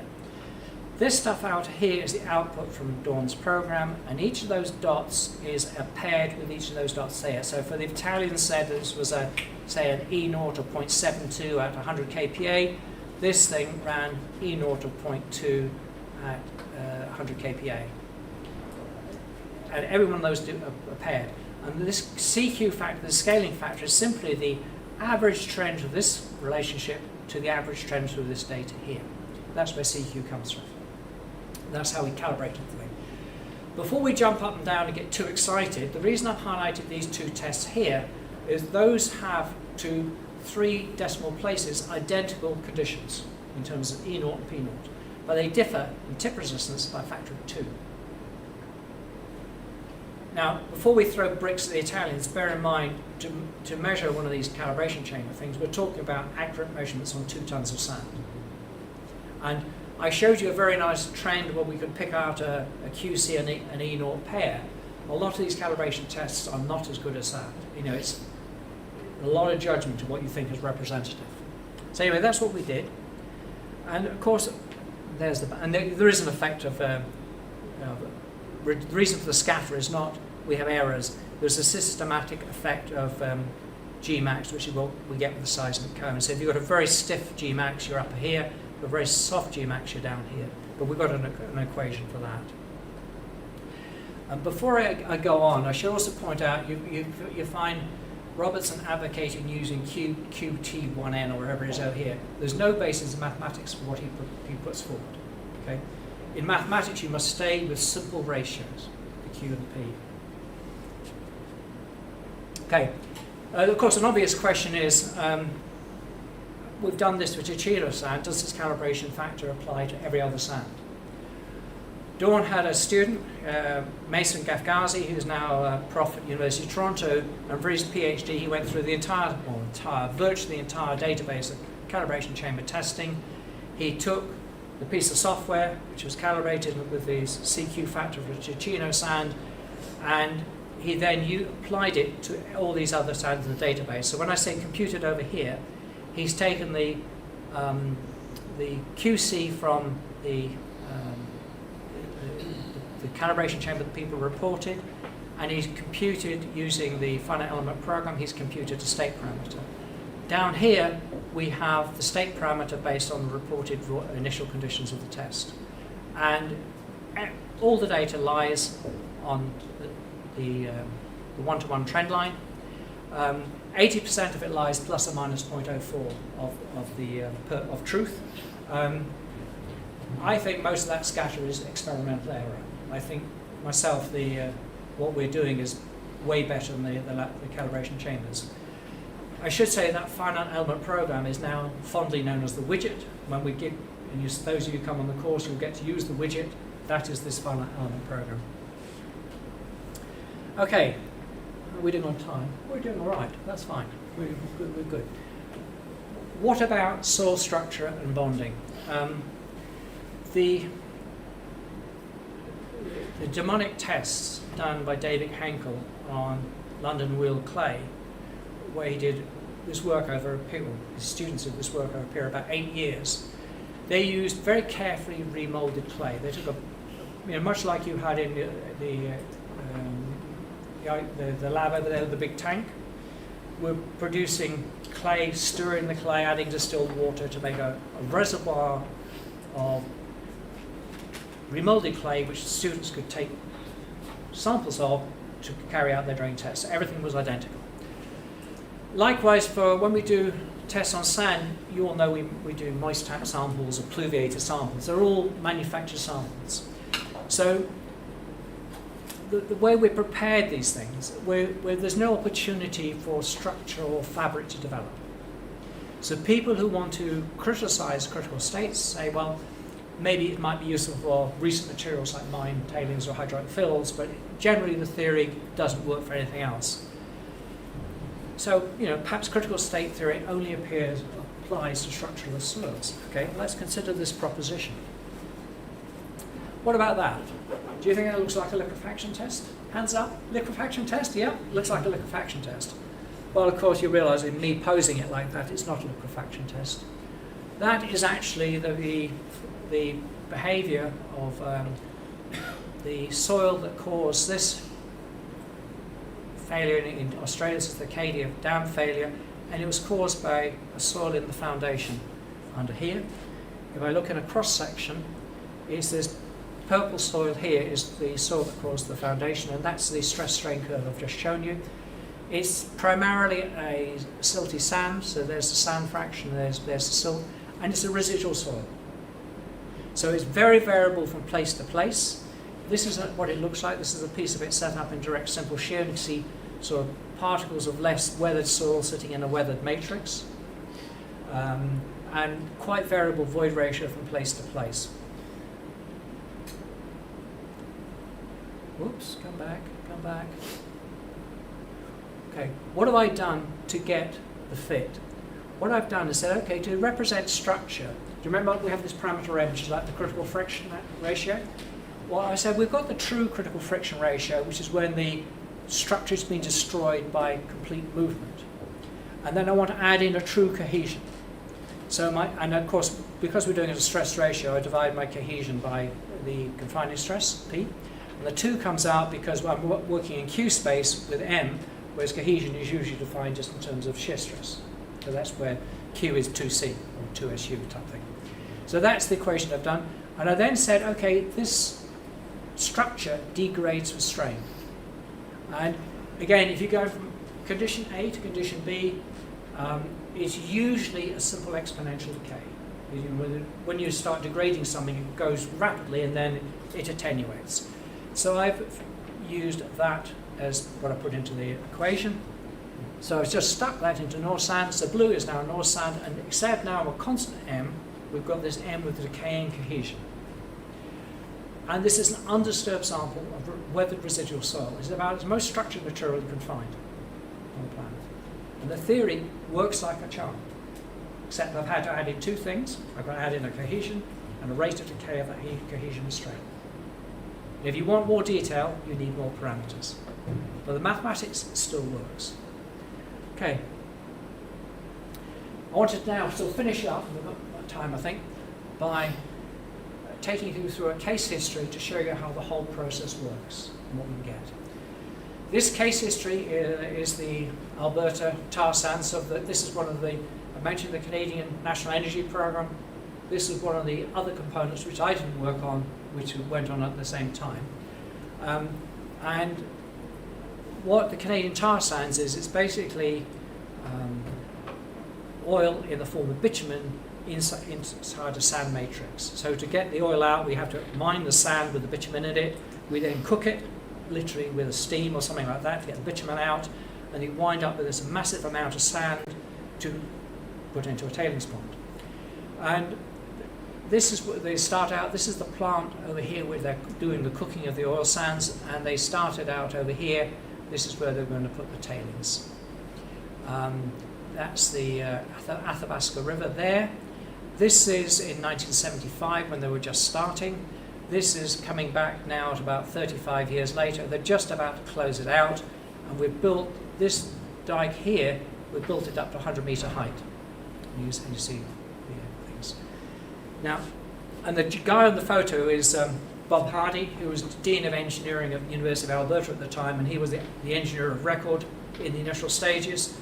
The engineer of record then transferred to a chap called Ed McRoberts, who took over with a consulting company. This is one of Ed's photos from what they were doing. The Athabasca River's down over here. This is looking along, if I go back, sorry, go back up the slide. I'm looking along, I think, along the stretcher here. And they're doing a compacted cell, the beach above water over here, and there's the pond over there. And we're just raising upstream. And they actually had 4 failures. These were not downstream failures, they were failures upstreamers who were stepping out into the tailings pond on the upstream things. And the interest in Tower Island, if we look at all these other liquefaction case histories, they have things like questionable soil behaviour, questionable foundation movement, questionable water pressures. You know, they're not, in terms of validating our ideas, they're not simple. There is too much area of discussion and judgment. This thing is almost a dead loading test. So in terms of validating our framework, this is about today as good as we've got. We have a reasonable documentation of the construction. How they took, I think it was 3 months to build it. This is from Bob Hardy's notebook. This is his sketch of the failure that occurred.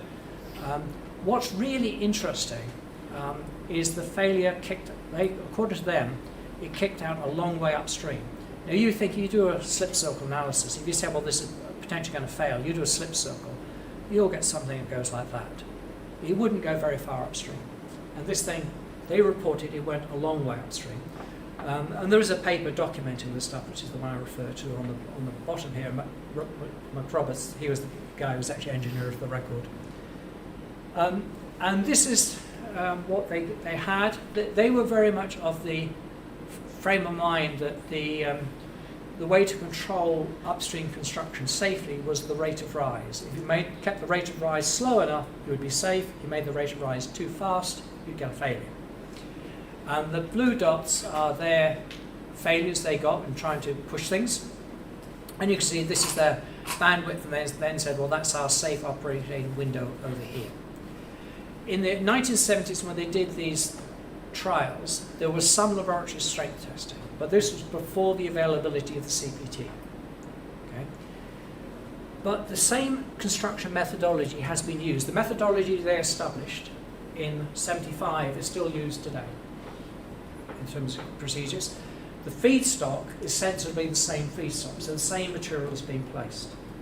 So what's happened as we're going on higher, and also now with much more corporate governance and issues of concern on particularly contaminating the Athabasca River, there's been a lot more engineering and testing in recent times than there was in those days. So since 1990, we've had a reasonable amount of high quality triaxial testing in this material. And we've had just lots and lots of CPTU, seismic CPTU. There is just a wealth of data. So what we have done is take that data and to see what we can make of this case history. And this is this business of the failure going a long way upstream, because this is what the guys said, and this is what you would normally expect. And the reason I had some sympathy with it going a long way upstream was this. I actually was on site. I didn't witness this failure. This is Seminário in Portugal, and they're trying to push a cover out onto the existing tailings pond. And what happened was the excavator went closer to the edge than he was given, and he triggered a failure.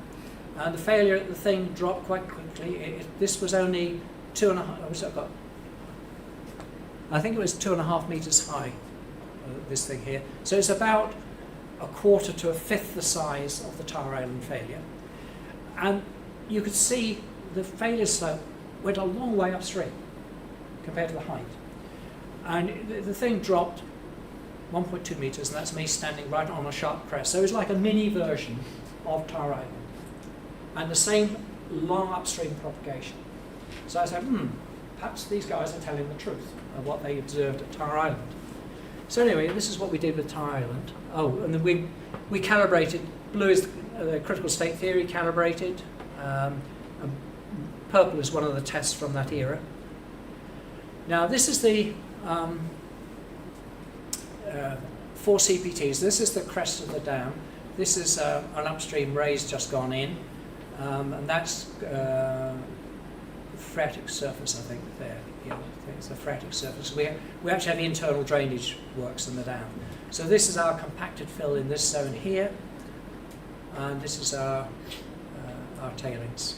Oh, sorry, this is the water table, and this must be the limit of compaction. That's what I got right here. Thing.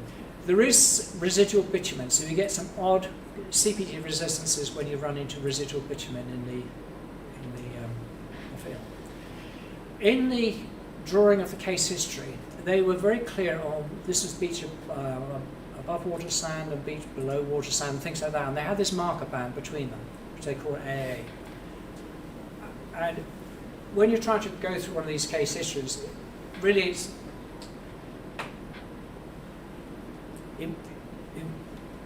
imposed on you that you should at least first instance honour the guys who made the observations. Okay? You may, after your analysis, you may disagree with their observations. So the first step is say, we should honour what they reported. So we said, okay, they were very insistent in their paper about this band. So we went looking at, because what happened is we have this big impoundment, and we've done some CPTs here, a line of CPTs over there. So we went round looking at the data. So can we find some CPTs that would sensibly allow us to say we've got a bunch of data, and maybe it's got this AA feature. And we're sort of picking in here, so well, I've got sort of a hard point here, and a hard point here, and a hard point here. Perhaps this is what they're referring to. So we said that's how we selected that transect and those particular 4 CPTs.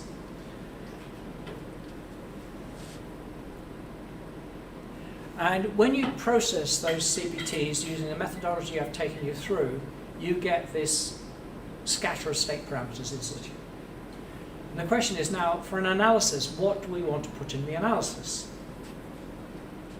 I need to take you back to the Molek pack. What we had in the Molek pack was a space between the deck and the top of the sand.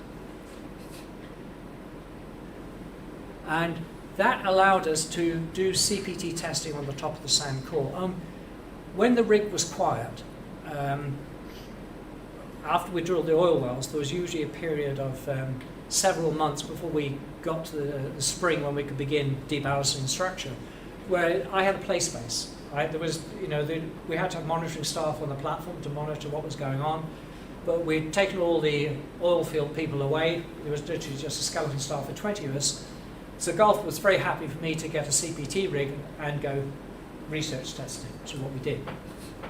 And that's what you see down here under the deck. And what we did, we put in a lot of CPTs, and we started doing things like putting CPTs next to each other to see whether they were reproducible. So each one of these green dots is a CPT. The orange triangles are a self-bored pressure meter profile, and the yellow thing in the center is where that oil derrick sits, so that's where the oil field pipes were going down, which we can't get into. The CPTs in this transect here were picked up by Princeton University, and they did some work with those CPTs. What they were interested in was how the variability of the CPT affected its response of the soil mass. So those are my CPTs, and you can see here we're sort of picking out a dense zone and picking out a loose zone over there. And what they have done is taken a finite element program, and it's one of the early ones which looked at cyclic liquefaction. So they have said, okay, we'll take Mike's core of the dam, or core of the Molek pack, which is this thing here, and they've used something called stochastic modeling, where they take a finite element. If you can imagine this thing here, and you put a finite element grid on it, we're saying maybe we have 500 elements here, we gridded it. Each one of those elements has been given a different state parameter. And the state parameter has been chosen such if you put a CPT through here, the statistics of those, the mean and standard deviation of the state parameter in their computer is the same as what we got from the real data. Okay, so that's what we've done. And they've then fired an earthquake through that core. So there's our stochastic simulation, and what we're looking at here is the excess pore pressures here.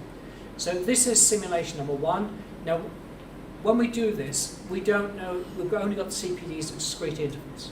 So what we do is say, okay, we don't know what the pattern, well, we only know what the statistics are. We don't know the exact distribution. So in the computer, we roll a dice, and we call it a realization. So we've rolled a dice, and we've generated a pattern of loose and dense zones over here, which meets our standard deviation and means, and it has produced this prediction of excess pore pressure here.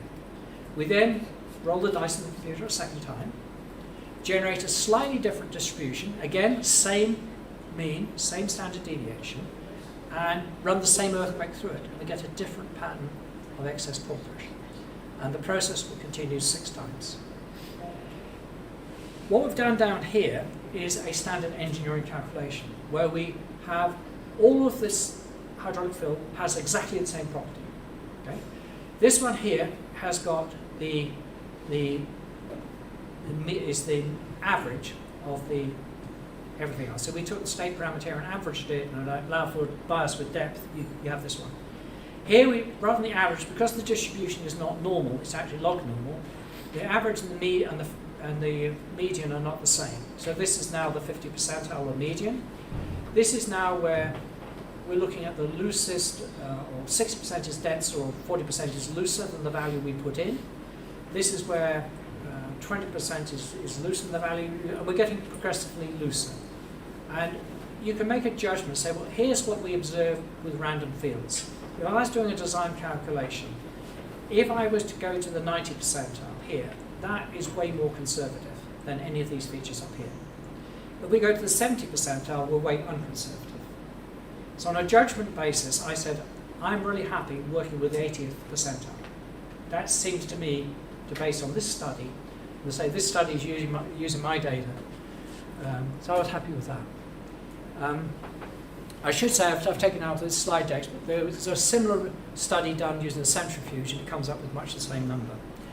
So what I've done here is I looked at this varied state parameter, and I've then put on these black bars, which is the values we're going to put in the finite element analysis. So I've got a transition region in here. I've picked this value out there. This is my beach below water, the beach above water, which the beach above water is a little bit denser.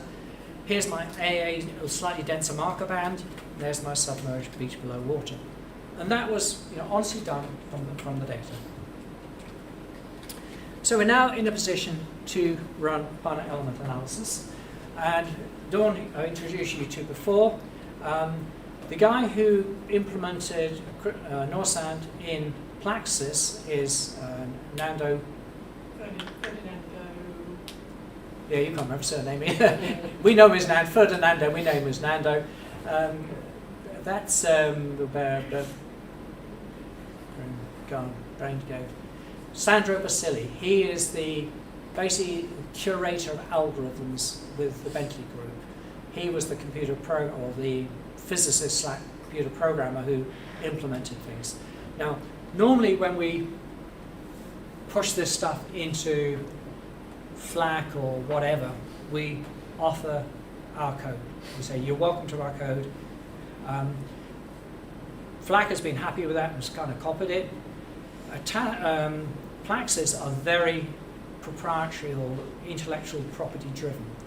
They actively did not want any of our code. So they wouldn't let they wouldn't tell you anything about it. Yeah. So, but what happened was Dawn wound up guiding Nando because Dawn worked to do the verification of that. They programmed it, they sent it to us, we then tested it against Dawn's code. So Dawn basically guided Nando into implementing this. We don't know the algorithm. But anyway, that's the group who pulled this analysis together. And this is the tar island, and this is the base case simulation. Ferdinando Marinelli. Thank you. And what you're going to see when I push the button and we run the simulation is you'll see the construction go up, and then you'll see how the things propagate. It's coded in terms of the stress ratio eta over m. The reason for m is because when you go from triaxial to plane strain, m changes, but the meaning of the ratio doesn't. So when we hit red, we're in the critical state. Okay? And you'll see how the thing evolves. Hopefully, if I can run it.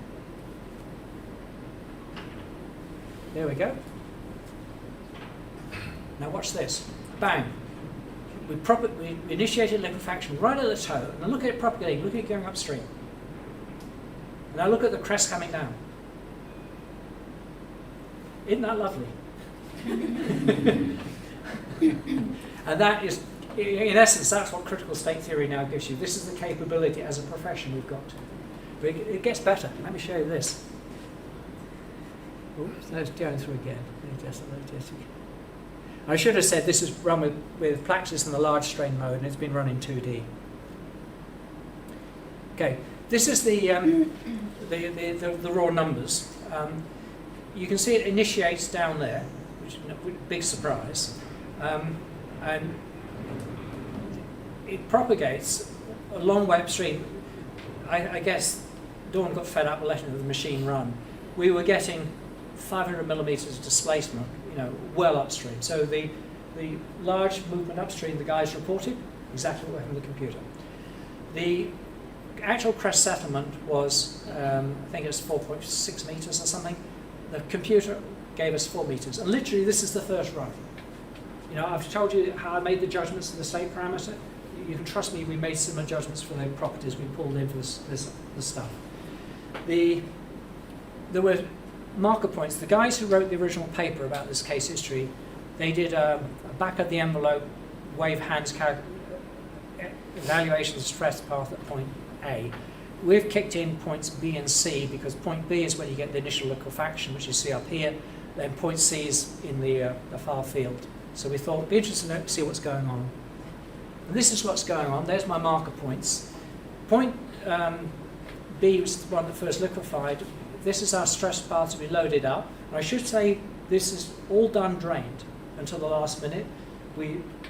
Liquefaction was triggered by placing the last 500 millimeters. Something, anyway, it's a very small lift undrained. So like I was showing you to test the transition from drain to undrained, you load her up and then you give it a little push and see what happens, which is what we've done. Anecdotally, this was also caused by a bulldozer operating out of its limits. That's what triggered the failure. Anyway, so what we've done with point B, what we find with point B, we load her up, and the moment we put the little undrained step on it, we have this instant collapse of capacity. So remember I showed you the graph with the negative modulus? That's exactly what we see at point B. And then, of course, point B has to shed load, okay, which is why you see the propagation happening visually. And the point A is initially happy, and it's picking up load, but it only picks up to a certain point, and then it goes, hell, I can't take it any longer. And it drops off. So and then it's followed by point C, which loops down. In terms of our standard literature, if you looked at the stress strain curves, they look like this. There's a big difference in the SR between out here and under here because of the stuff consolidates as you build.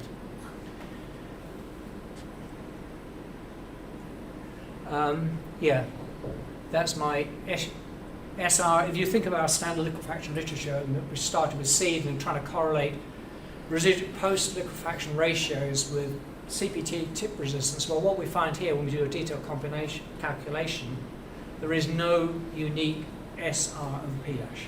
It depends on the path and the history each point has followed.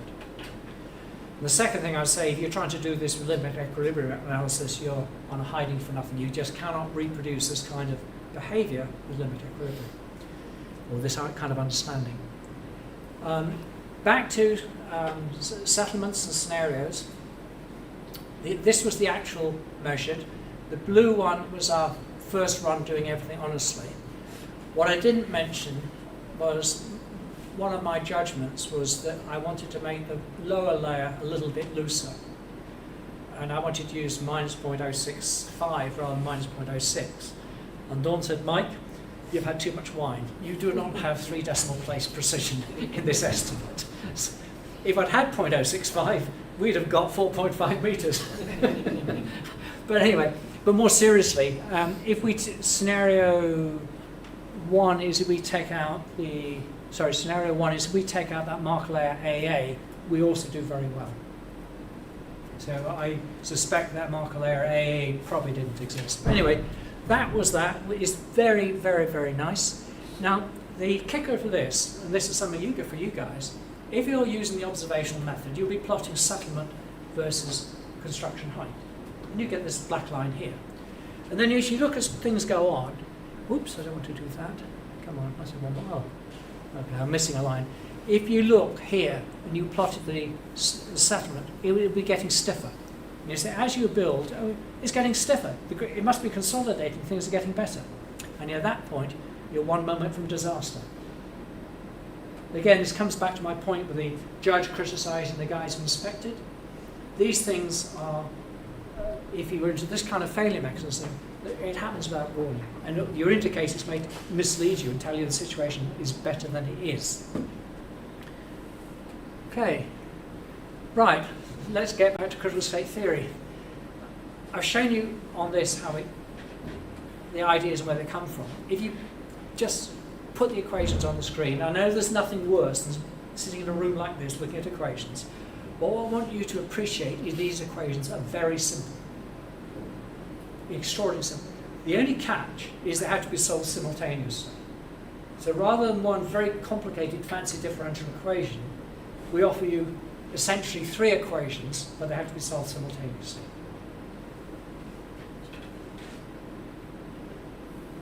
And the other beauty is the properties. They're very simple. All these properties I've introduced you to, you can plot up tracks or test yourself. There's nothing. You look at a lot of these constitutive models, they have properties like D1 dash something or other. I have no idea what this means. I have no idea how to measure it. And that's the beauty about critical state theory. It goes back 100 years of civil engineering. It involves, a a number of people have made contributions, but every one of them involves plotting things simpler. And really the magic is this infinity of consolidation lines. Once you say what is in the textbooks is wrong, everything gets so simple.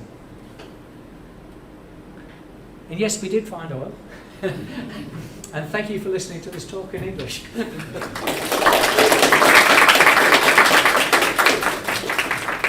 Well, there is a question from the audience. Olavo Santos from University of Rio Grande do Norte. Yes. Could you please explain the difference between critical state, steady state, ultimate state, and residual state? It's a very basic and Between critical state, hang on, give me the list. yeah, critical state, steady state. Okay, that pair is, there is essentially no difference. The steady state came out of work by Castro, who was a student or a PhD student of Casa Grande, and they used load-controlled testing to develop the critical state when it would crash down at a great speed. And they made the statement that the steady state involved a situation of continuous flow, such when you crash down, you then saw it move. My stress strain curves would go like that. So they imply that there is a velocity involved. Critical state theory goes back to Reynolds. It's about particle movements, and it's all about it can move at whatever speed it wants to. There's no velocity constraint. The steady state people have not defined a velocity or a particular velocity of things. When we do our load control tests, which are very fast, a la steady state school, that's an inconvenient test method because it involves to load up to the point of failure can take 10 minutes. To go from the point of failure undrained to the residual or the post-liquefaction strength or the steady state strength can be 50 milliseconds. So that's very difficult to do with a computer. You can do a rolling buffer, but it's not easy. So we posed the question in '85, why can't we use a simpler strain-controlled loading to get to the critical state, just undrained? So we did a back-to-back steady state tests with critical state tests, and we got identical results. So my answer to that is there is a velocity condition which is implied, which is not specified. When we test it, we can find no difference. So you'll find modern literature takes a steady state and the critical state is one and the same thing. Okay, next of the questions. Yeah, so critical state and steady state, ultimate state and residual state. Which way? Ultimate. Ultimate state. To me, the ultimate state would be whether it's let's deal with the residual and the critical first. The critical comes back to these people who want to be rude and say critical state theory only applies to reconstituted or remolded materials, whereas materials with structure will show structural decay. Okay? So the notional idea is that residual is a material which has some initial structure, and that structure affects the end condition, whereas the critical state is only about remolded. That's the reason I put that slide in from Australia, showing that we can actually make critical state theory work perfectly. But what I then do is I say, actually, my critical state is the same thing as my residual state, and I have an intermediate condition where I've got structure. To me, the ultimate state is whatever the lowest value is. Okay. Thank you. There is another question from the internet. How does Norcent recalculate the void ratio during the consolidation phase in Praxis, in which parameter have the greatest influence in this phase? How Norcent recalculate the void ratio during the consolidation phase in Praxis?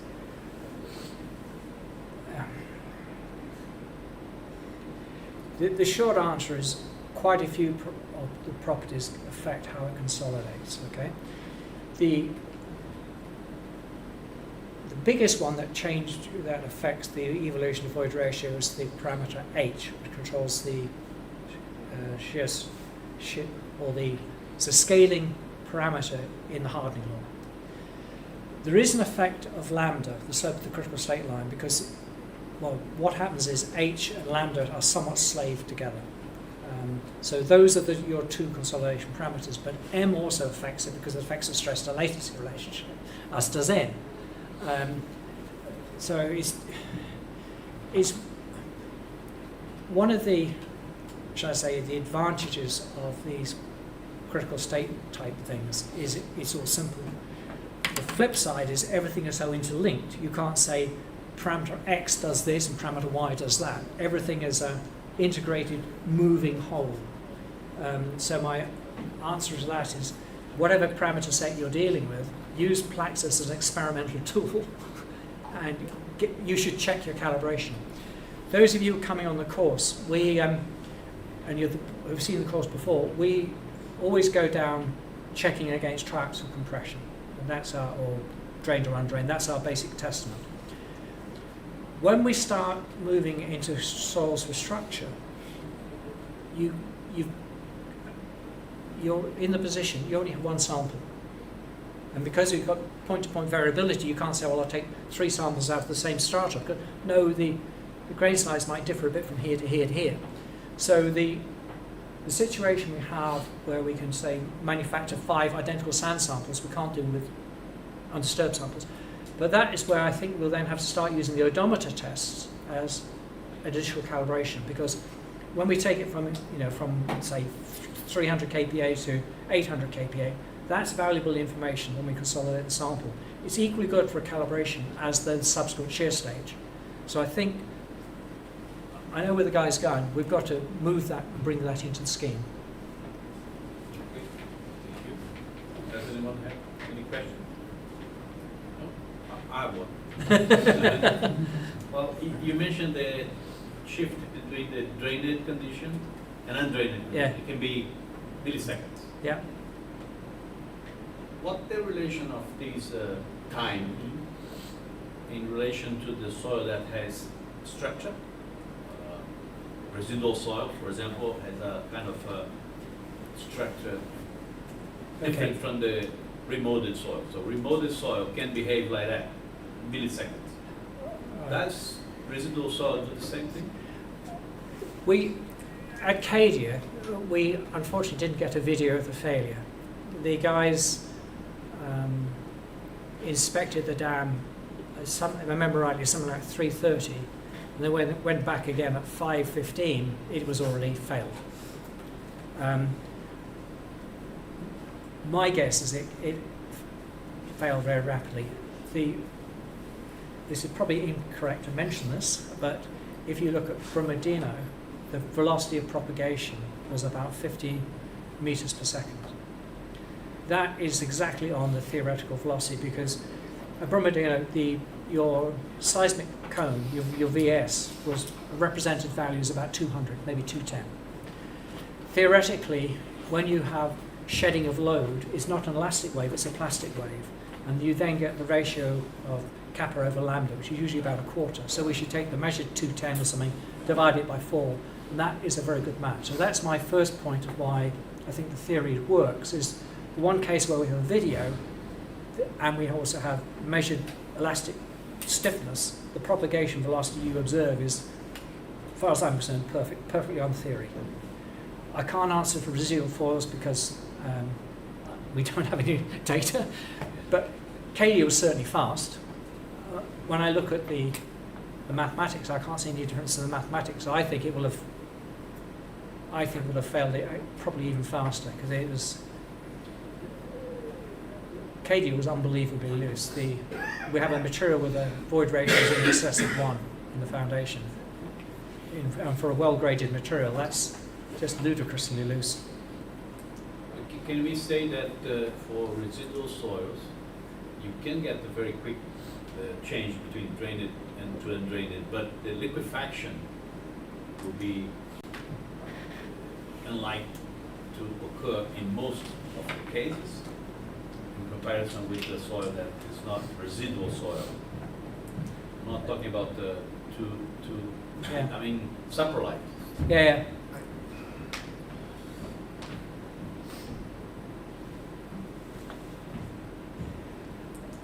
I think the short answer is I don't really know. You're pushing me beyond where I calculated. If I have any answer is I trust the mathematics. You know, one of the things about, because like some people refer to NORSAN as a model, which really offends me because it's been derived from propositions. And what I found interesting is that it produces behaviours which I had no knowledge of. Okay, so I've come to this, you know, feeling that this critical state theory has never let me down. Whatever situation I've been put into, if I apply it consistently, I've never found practice to deviate from what I'm computing. But you've got to do it rigorously and honestly. So I would trust what comes out, but... So you saying that you pick up a phrase that has in your book, if it's possible to liquefy, it will liquefy. Is that true? No, that's actually Morganson's phrase. And it's not a bad cautionary tale. But as a direct counterexample, if Brumadinho had been left alone, I do not think it would have liquefied. I think the dam was marginal, but if nobody had touched it, the disaster would not have happened. So that's my counterexample why I think Morganson is wrong. I think it doesn't have to be that it will happen. I have two more questions from the audience. From Ian Pais. Well, the previous one was from Tiago Souza. This one is from Ian Pais. NORSAN is suitable for hydromechanical coupler simulation where the behavior may change from drained to undrained condition. Yeah. Yes. Yes. It's the purpose of it. Yeah. How the correct parameter S or TS? Oh, right. Okay. For this kind of simulation.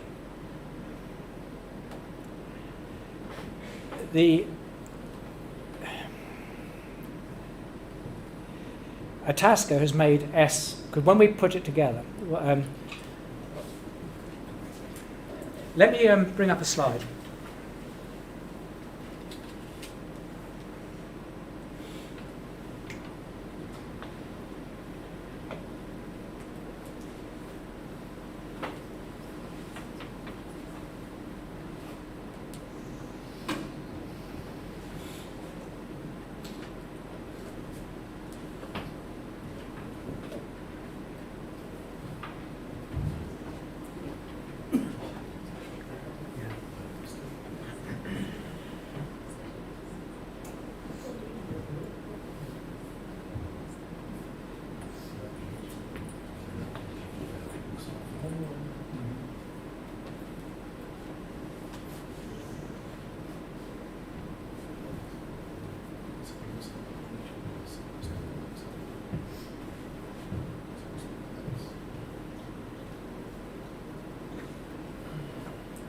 Okay. These, what you're looking at here, this is this business of strain control versus displacement control. The top is a pair of tests, and the bottom is a pair of tests. You've got two pairs of tests. The ones shown in purple are the ones done with the load control methodology. The ones done in red are done with displacement control methodology. And when we first started, as I talked about, when we first started looking at the effects of these different loading protocols, all we cared about was the endpoint. And what you can see here is the endpoint is about the same, about the same, about the same. So we were very happy. And in fact, here it's the looser soil that's actually the stronger in both cases, well, in the case of both pairs. If you fit NORSAN using with S equals 0, you will get, and it's a little bit more, not quite the versions in FLAG, but if you use S equals 0, you will get a near perfect fit to the load control tests. Okay. What happened when we introduced S was we were trying to get the softer response into here. Okay. And a bulk of our database where people were calibrating were into here. And so the idea with S was to introduce a softening term. And originally we calculated the cap softening, and S equals 1 was just ramping it straight in. What Itasca has said, it's perhaps a better idea to make this an additional calibration parameter, maybe use 0.7 rather than 1, and let it come in. And if you do that, you can get very good fits to the red lines using reduced elastic moduli. My fit to the purple line uses the geophysical moduli. So the purple is mathematically clean, uses exactly what we measure at face value. To fit the red, we're beginning to fiddle. Okay? And what has now come to pass is people think that it's actually creep that's going on. So we have been putting in this fiddle to account for creep by reducing the elastic modulus and overcompensating the pore pressure. I think what is there is going to be rapidly replaced, because if it is creep, and it may not be creep because there is the suspicion is that this whole business is caused by defective testing. The issue is this one. When we load a sample, you don't get a uniform distribution. The sample bulges. So the question is, okay, what's the axial stress? The load is the same here as there, but clearly the axial stress is different. So what the lab people did to say, well, let's try and do our lab tests better. So let's make those bottom ends less constraining. It's what's called lubricated platen. So what we do is we take a lubricated platen, we have the silicone grease between the membrane and the thingy, and we usually make the platen larger to allow the sample to expand. So the hope was if we did that, that thing would deform as a column, and it doesn't. What we now find is this. If we start just testing these lubricated platens on their own, and we vary the thickness of the silicone grease, we can get these creep curves. This is the creep curve attributed to the cause of the failure of Brumadinho. Well, we can get that creep curve just by fiddling with the amount of silicone grease in the traxel test. So this is a task I was going to talk to Chow about tonight over beer for his lab. But there is a question, is creep real, or is it a result of people trying to do better in the lab but having actually compromised what we're measuring? If it is real, then we're going to have to put a creep module on top of Norsan. You know, this business of fiddling with elastic strains, it gives you pretty curves. But, I've told you as a start, I believe you've got to do the mathematics properly. In my heart, fitting that, and I can make Norsan fit those red lines perfectly, but I'm fiddling. Whereas the mathematically clean one, I think that's where I want to go. But this is for you guys to sort out. I'm retired. The last one, I think is short answer. If you can talk a little bit about the importance of seismic testing in liquefaction analysis. Was Roberto dos Santos. Do you mean seismic CPT? Seismic testing in the field. I'm a great fan of the seismic cone. I'm a great fan of Bender elements. I think, for example, if we to sort out this issue of creep, we're going to be doing tests with holding the samples at a confining stress before shearing them for 1 hour, 10 hours, 100 hours. I would want to use Bender elements during that time to monitor what is happening. You're at the stage, you guys going forward, there are questions being asked that didn't even exist when I started in soil mechanics 40 years ago. But I think you're going to have to start answering them. It's not for me to answer, it's for you guys to do it. So I think there's an enormous role for seismics. I really do. I'm a great fan of the seismic cone. In my own work, I've not specified the seismic cone for everything. I've tended to do it every fifth one because my observation has been it doesn't vary hugely from place to place.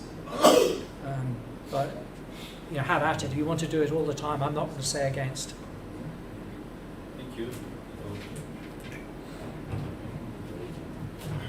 So I'd like to thank Mike for the presentation. It's very dense, but I think we're going to show to give to you the presentation. So, obrigado, thank you. Yeah. Yeah. Before we finish, I should say we did post 3 papers. Yes. Do have a look at them because they take you through something. And now, in my unashamedly commercial thing, buy a copy of my book. But it's, joking aside, you know, this subject is evolving. Okay, some of the stuff in the book is now, I know, is there have been changes. But yeah. Okay. Thank you. Thanks. Oh, you're welcome. Tivemos problema com a chuva, mas foi. We had a little bit problem with the rain, but the audience in the internet was more than 70 people.